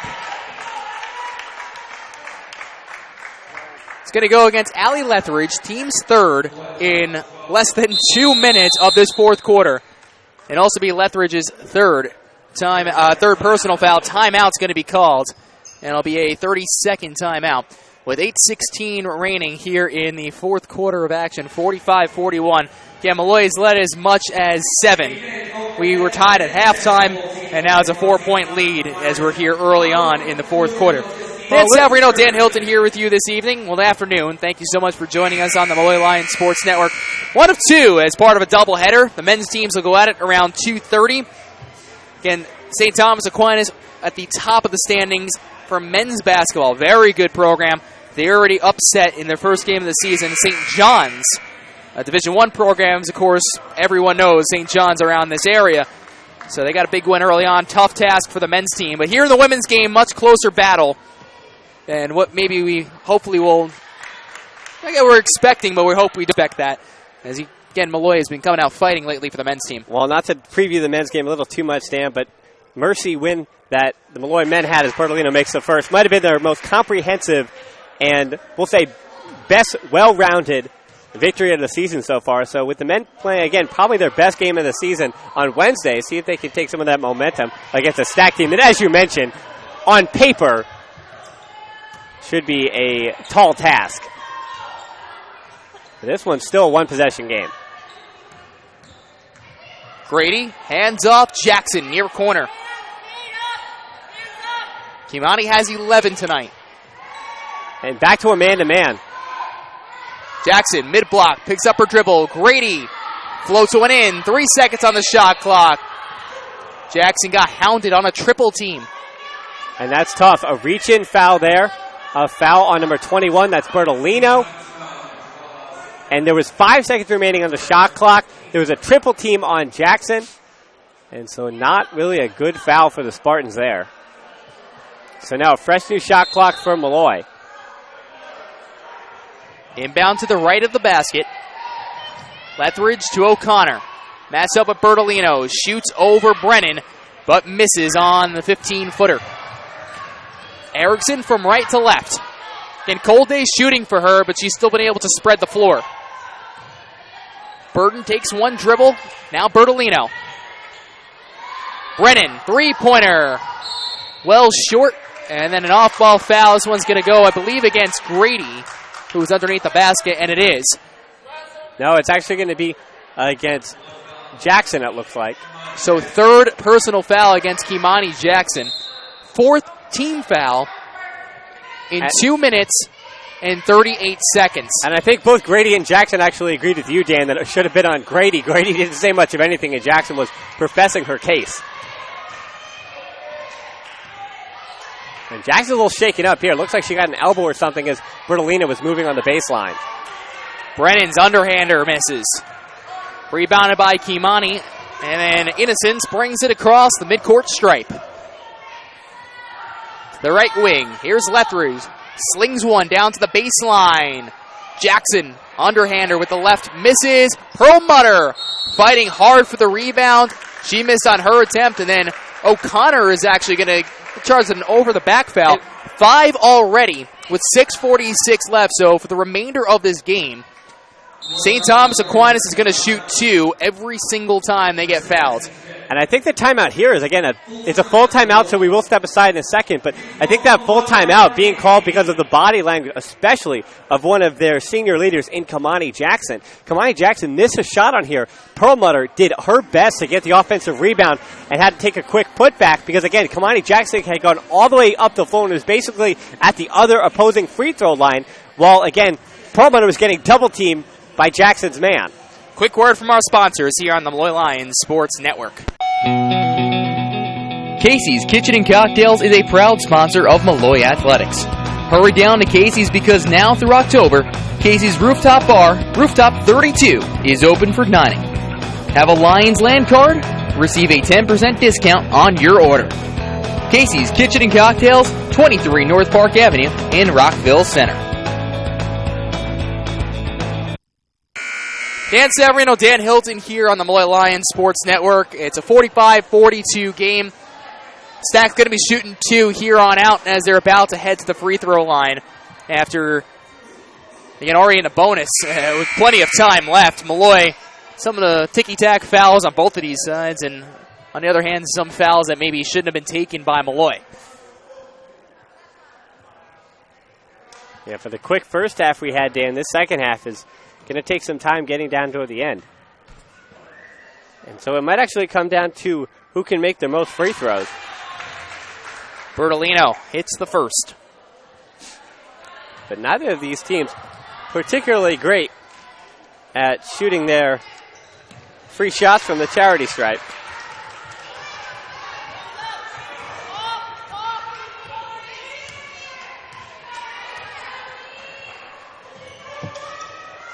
One-point deficit for St. Thomas Aquinas. Inside, Perlmutter from the restricted area. And hits the bucket on the jumper, 47-44. And that's part of her evolution, too. Once she realizes that she has got about an inch or two on most of the defenders she's going to have. As Bertolino makes a 3, Dan, and that could be a death sentence for Molloy.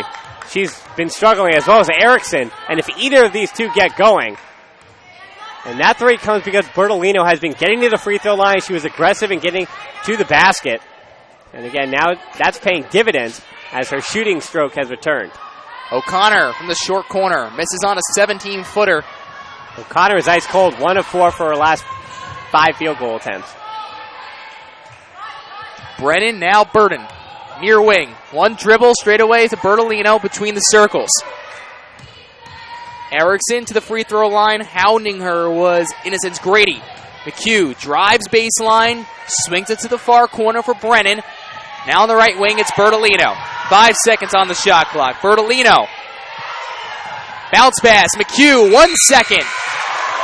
And a foul called on Kimani Jackson just as the shot clock was about to expire. And I don't know about that call, Dan.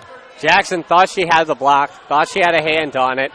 Though the shot was up in time, there was only 1 second remaining. So again, that was either going to be a call for a foul or it was going to be a clean block and a shot clock violation. So again, this is tough with McHugh coming back in, but can't forget that McHugh currently playing with those 4 personal fouls. Jackson now has 4. McHugh misses the second, rebounded by Perlmutter. And a correction, at 47. Only 3 on McHugh. So McHugh in this matchup between Jackson with 4 and McHugh with 3. McHugh can be the one who takes a few more liberties. Grady, O'Connor, back to Perlmutter. Jackson has to be very careful. Again, playing with 4 personal fouls, the team's second leading scorer. Off-ball screen by Perlmutter, and it looks like they're going to call a foul. Let's see who this one's going to be against. I believe it's McHugh, but you never know. And it is going to be Caitlin McHugh. So now McHugh has 4 personal fouls. Second team foul, 4:54 left here in the contest, a 47-47 game. Dia Henderson will check in for McHugh. Grady also will take a seat as Alex Hampton is back in. She's also playing with 4 herself. Jackson on the short corner. Bounce pass to the mid-block. Here is Lethbridge and knocks it down from 14 feet away. 2-point lead for Molloy. Huge jump over her. That's her first field goal made in this half. The rest of her points this half have come all from the free throw line. Allison Brennan, 3-pointer, and it's a 1-point lead for Stac.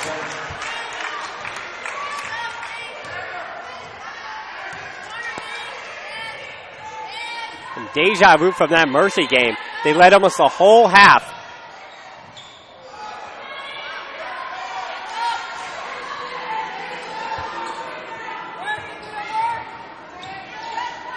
Jackson from the short corner, nothing but net. Back and forth we go. The lead is back to the Lions, 51-50. 4 minutes to go. Travel violation against Samantha Burden. The 9th of the contest for Stac. She crossed herself up a little bit there, as when she went from the right to the left, again, she didn't get a pretty good handle on it. And Dan, that might have actually been being right in front of us about a foot away. I would say that was actually a carry as opposed to a travel. Here is Jackson. 15 seconds on the shot clock, 3:45 on the game clock. Deflected off the hands of Perlmutter and then out of bounds on the end line. But not all Perlmutter's fault. A very dangerous pass there. And now Molloy's going to have to get back in transition. Brennan looking for another 3. This time short. Nobody near Henderson. Picks up the rebound, draws the contact, and heads to the stripe for a chance to bring themselves up by 1. And that all transpired about 10 seconds before Henderson was even open under the basket, because Molloy, believing that, again, Stac was going to take their time to bring the ball up the court. Instead, Stac immediately puts it in. Molloy, basically all 5 players standing right about at the M logo at midcourt. And so they're rushing back with 2 Stac players behind the play. So then what that did was that brought all the white shirts even deeper into the paint and gave Stac the space they needed to operate. They got a 3-pointer, and then Henderson still wide open because, again, nobody had found their man in time. Henderson, 1 of 2, 51-51. 3:20 to go. Here's Hampton. Wide open. Jackson for 3. Misses wide left as it clanks and corrals to the far corner. They feed inside. Corralling it is Henderson. She misses on the little layup from the left block. Here comes Lethbridge. 7 points in this half. 17 in the game. Here, Molloy, take your time and get the right shot. It's a man-to-man, so yes, run your offense. I'd say at this point through O'Connor. Jackson hands off Perlmutter, and a foul is on the floor. It's going to go against Jenna Erickson. It's going to be her third and the team's third. That's another important piece of the puzzle as far as Perlmutter's improvements. You saw there that she took one hard dribble and tried to step through the defender. And that's what got her the foul. As opposed to, again, what she was doing a little bit against Mercy when she played those 36 minutes. Where instead of trying to take one hard dribble, she instead just moved her feet, committed the travel. So a good job by her here. But again, the Spartans, they are in the bonus themselves, but haven't committed too many fouls here on the other side. Burton comes out, McHugh back in. She's playing with 4 personal fouls. Little floater from the baseline. Alexia O'Connor up by 2. Hampton was able to pick up the steal and now lost the rock again. Good hustle play from Alex Hampton, but couldn't turn into any points. A lot happened right there, Dan, in about 5 seconds. Henderson on the near wing. Bertolino, three-pointer. Rattles out. Rebounded by Jackson. She fights for the rebound, is able to pick it up. Here's O'Connor. Crosses midcourt to Hampton. Dribbles inside the paint. Jackson underneath. And they're going to give her a travel violation. First one of the game for Molloy, and that could have given them a 2-possession lead. And I think these officials have done a pretty good job today, Dan. I'll start and preface with that. And then there's always the but. But I don't know about that one. Of all the ones I've seen today, Dan, she got the ball, took one step, and immediately was start. She got the foul, so I think when she put the other foot down and the foul wasn't called, I think that's where they called the travel. Couple of stubs for Sparty. And McHugh back on the bench here with her 4 personal fouls. Kamani Jackson still out there with 4. Bertolino, Henderson, Brennan, Burden, Erickson. Here's Bertolino. She misses. And you see how Jackson with those 4 personal fouls couldn't come over to help. But luckily for Molloy, the Spartans can't convert.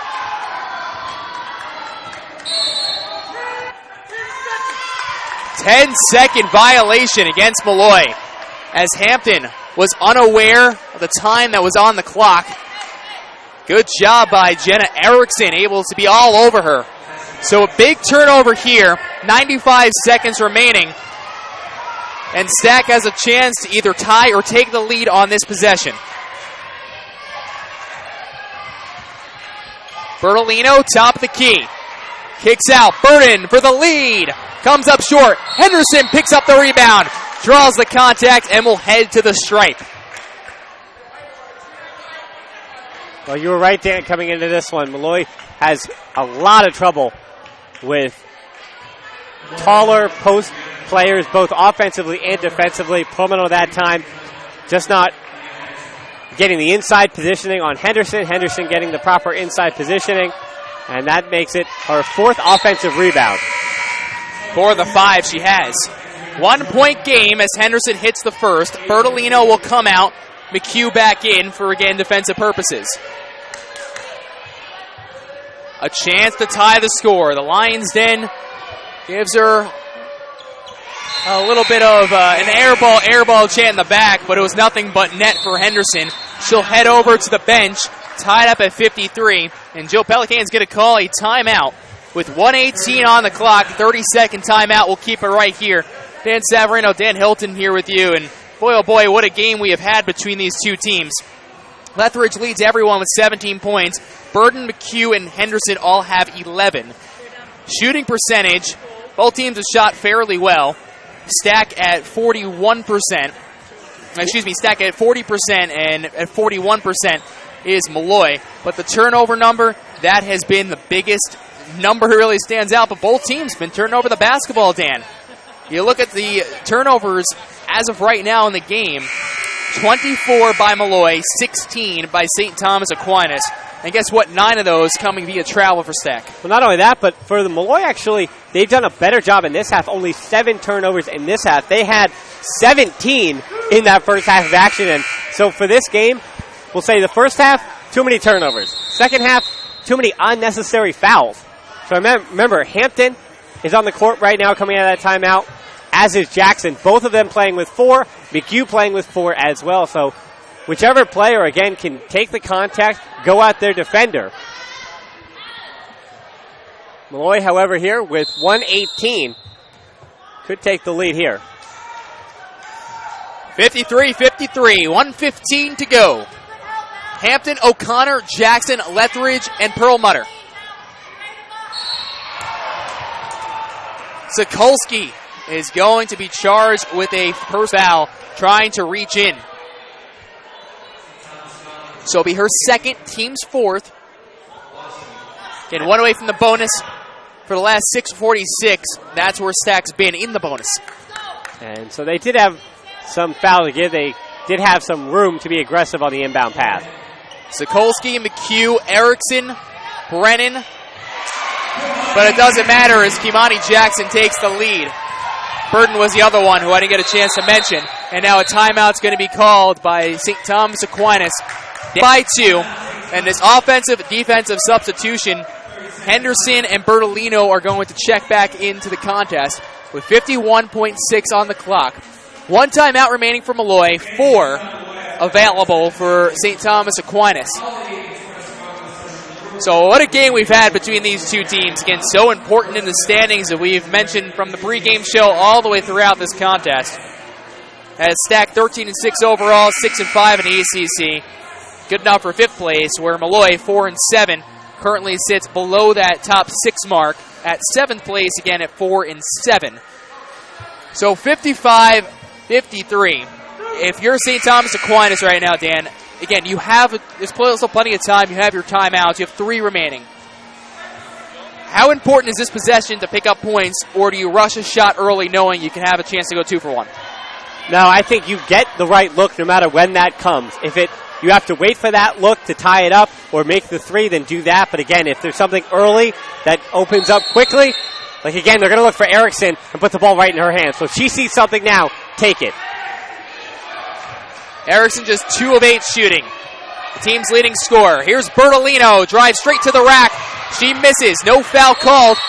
Quadruple teamed, and a jump ball will be called. Possession arrow in favor of St. Thomas Aquinas.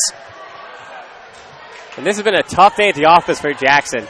She's been frustrated this whole second half with both little ticky-tack fouls and again things like that where she didn't get the foul call either.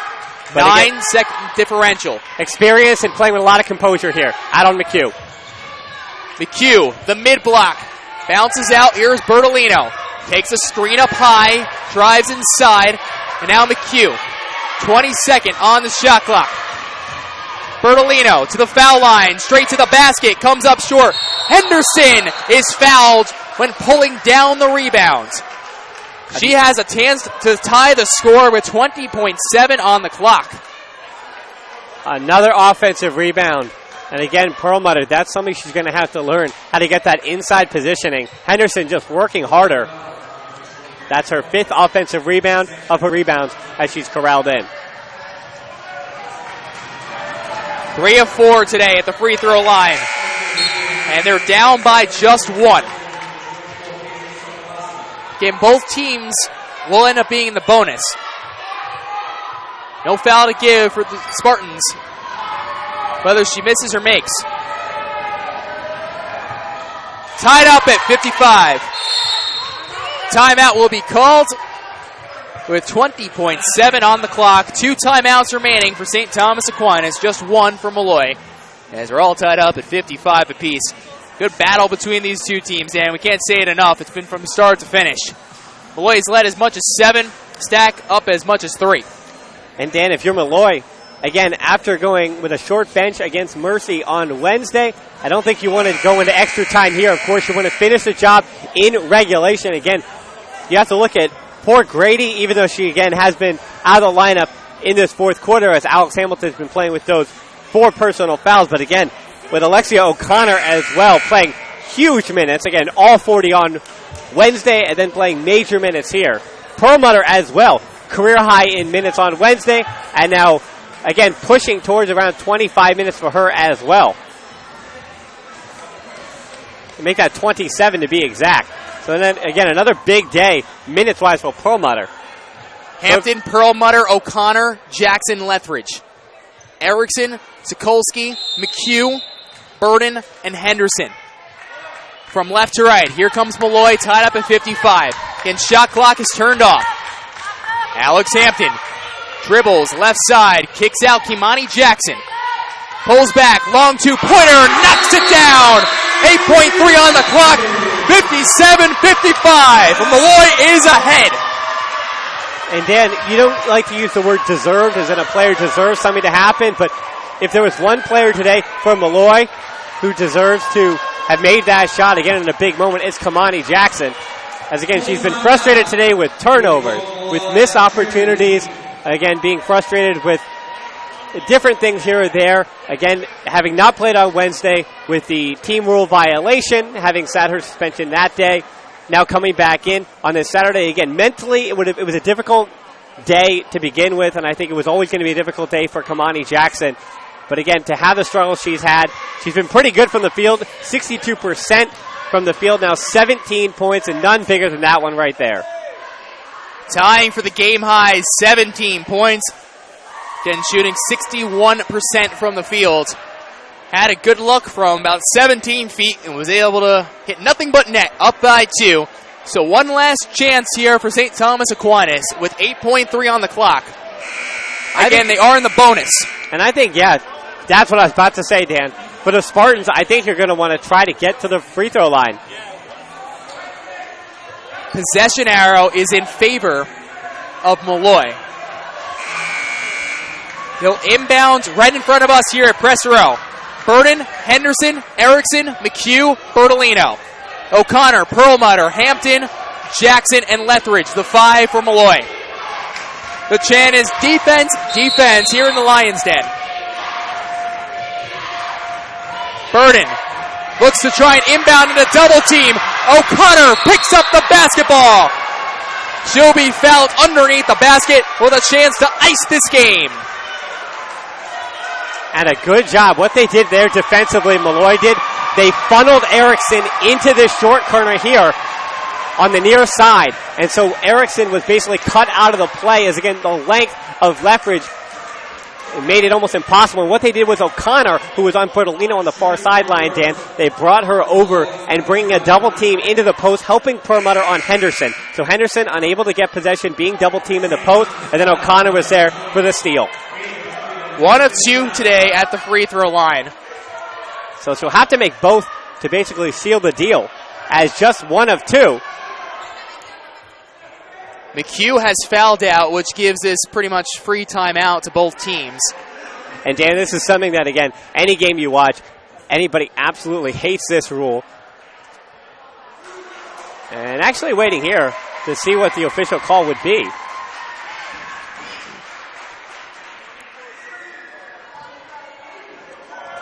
So there'll be 5 seconds on the clock. O'Connor needs to hit 2 to pretty much ice the game. And while she is here alone, it's not technical or anything like that. It's just simply that, again, the Spartans are going to have to rush back. So everybody else trying to get defensive positioning. And she hits the second. Oh, so it looks like it was a flagrant, Dan, as it was 2 free throws and the ball. So flagrant foul against McHugh. 58-55. Lethbridge gets fouled right at her own baseline. So she just needs to go 1 of 2 from the free throw line here to put this game on ice. 3.9 on the clock. And then if you're Molloy, while you've done it plenty in the second half, do not foul. Lethbridge usually hits 2/3 of her free throw attempts. She's hit 3 of 4 today. And again, she just needs 1 of 2. And a final confirmation, Dan, not a flagrant foul. Instead, again, the rule is with under 2 minutes to play, any foul like that is going to be 2 and the ball. Because I think the foul wasn't necessarily called as it happened. And then we're going to have a timeout upcoming for the Spartans as well, as they've done a pretty good job of conserving them throughout the game. She misses both. Henderson corrals the board, and a timeout's going to be called by St. Thomas Aquinas. Missed free throws could come back to haunt Molloy aplenty. Still 1 possession game, and it's going to be a full timeout, but again, still Dan, it's a one-possession game. The Spartans are going to have it in their front court after the timeout. I believe they should have it in their front court. So one last chance to tie up the score for St. Thomas Aquinas. Again, you look at their three-point field goal percentage for this season, right around 35%. In the game, they are just 2 of 14. And the big people to watch out for, Dan, in the three ball. Jenna Erickson, who shoots close to 40% from the field from deep, even though she has struggled today.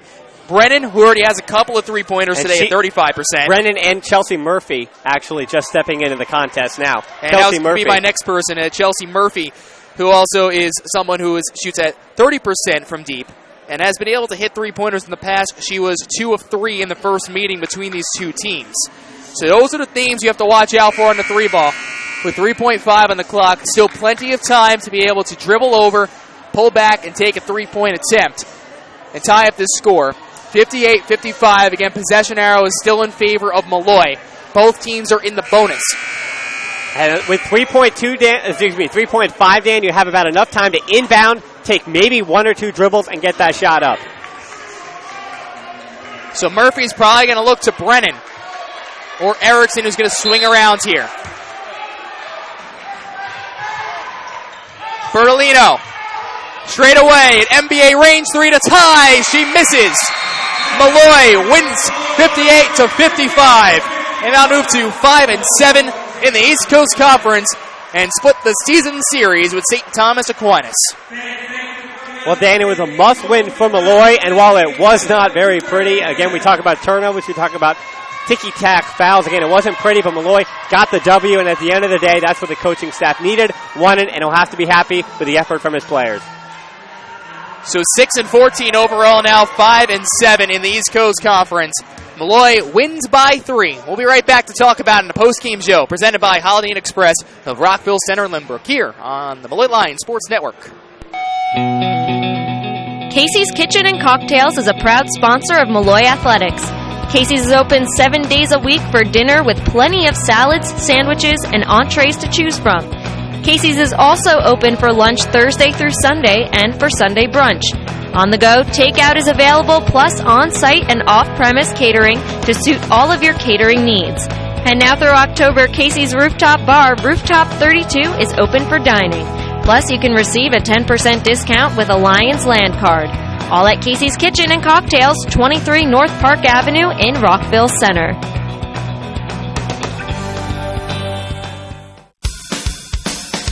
Jake's Steakhouse is a proud sponsor of Molloy Athletics. Come down to Jake's Monday through Friday from 3 to 7 p.m. and Sundays from 12 to 7 p.m. for happy hour. $4 mixed drinks, $5 select house wines by the glass, $4 select domestic beer, and $5 select craft beers. Plus, Lions Land card owners will receive a special 10% discount. Spend your next happy hour with Jake's, 2172 Hempstead Turnpike in East Meadow. Your Molloy Lions postgame show starts now. It's the Molloy Lions postgame show presented by Holiday Inn Express, Rockville Center, and Lynbrook. Dan Savarino, Dan Hilton here with you this afternoon. Big win for Molloy, especially in the standings, and now move to 5-7 in the East Coast Conference, 6-14 overall. Stac drops down to 6-6 and 13-7 overall this year. 58-55 was the final score. It was Kimani Jackson's bucket with 8.5 seconds left that pretty much sealed the deal and put them ahead. This game we were tied at halftime. We were tied very, very late. And what a battle between these two teams. Again, a lot of turnovers and a lot of miscues, but still a very important win for Molloy in the standings as they were able to bounce back from their loss to Mercy last time out. 17 points each for Mally Lethbridge and Kimani Jackson led all scorers. They were one of 3 for Molloy in double figures, and it was O'Connor, Jackson, Lethbridge to do so. On the other side, 11 points each from Burden and McHugh, 10 points from Bertolino, and leading the way for them was 13 points from Adia Henderson. So, Dan, big win for Molloy. They win the rebounding battle, which is very rare to say for them since they're a guard-heavy team. But they fought from start to finish, and even though calls didn't go their way, especially in the fourth, they were able to still stay somewhat level-headed and be able to come away with the win. But if you're the coaching staff, there are going to be some things that you love about this victory and some things you absolutely detest about this victory. Again, the coaching staff from Molloy will look 25 turnovers. It doesn't matter how many the other team had. It doesn't matter what the tempo of the game was. 25 is just too many for them. For the game, though, they did shoot 43%, and they won't like, though, 50% from the free throw line and 21% from Molloy from three-point land. But again, three-point shots come and go, and today they weren't there. But still, Molloy, a gritty victory. And the way they got this victory, Dan, believe it or not, I believe was on the defensive end. The Spartans trying to push the pace, but Molloy continued to slow it down in that third quarter when they took the momentum. They did again turn Stac over 17 times. They won the rebounding battle. They, again, held the leading scorer for the Spartans, Jenna Erickson, to just 4 points on 2 of 8 shooting, 0 of 4 from beyond the arc. And Stac wasn't much better. From beyond the arc, 13%. Again, that's actually worse than Molloy. 2 of 15, and 37% from the field. And Dan, as we talked about at halftime, 52% from the field for Stac. And in the second half, only 24%. So that tells me that at halftime, preparing for the second 20 minutes of action, the coaching staff prepared the players, got up the defensive intensity. Again, they had a huge shot in the arm today by the return of Allie Leffridge. And, of course, Kamani Jackson, who had the game winner. And, again, what was a frustrating game for her. But overall, it wasn't a pretty win, but it was a much-needed and very important win in terms of the standing and the potential of making a postseason tournament for the Lions. Drops a 3-game losing streak from Molloy. Next time out, it's DC next Saturday. It'll be the month of February. Let's turn over the calendars as they'll take on the top team in the conference. Again, one of 4 games today to be played was this one. LIU Post and Dowling again, 2 teams at the bottom. Bridgeport and NYIT at 3 o'clock. Mercy at Queens at 3:30. Tomorrow, we'll find out if DC will still stay unbeaten, as again, right now, they are a perfect 10-0 in the conference, so they could be taking on the top dogs next weekend for a noon start. Again, that'll be part of another doubleheader. We'll have all the action for you right here on the Molloy Lions Sports Network. Next up, it's the men's game. St. Thomas Aquinas men's taking on the Molloy College Lions. Tip-off is set for right around 2:30, if not a little bit later. It shouldn't be too much later, but it should be right around 2:30. Again, we'll have all the action for you. Pre-game show starting a few minutes prior. So make sure you just switch over the link and tune in for a pretty good battle between 2 of the teams, the top dogs in Stac, and then Molloy, who right now is in the middle of the pack. So 58-55 is the final score. It's going to do it for us here in the Molloy Lions post-game report, presented by Holiday Inn Express, Rockville Center in Lynbrook. Special thanks to everyone here at Molloy. Rick Rossetto, as always, Director of Athletic Communications. For my partner, Dan Hilton, I'm Dan Salverno saying thanks so much for watching, and we'll catch you in just about a half hour.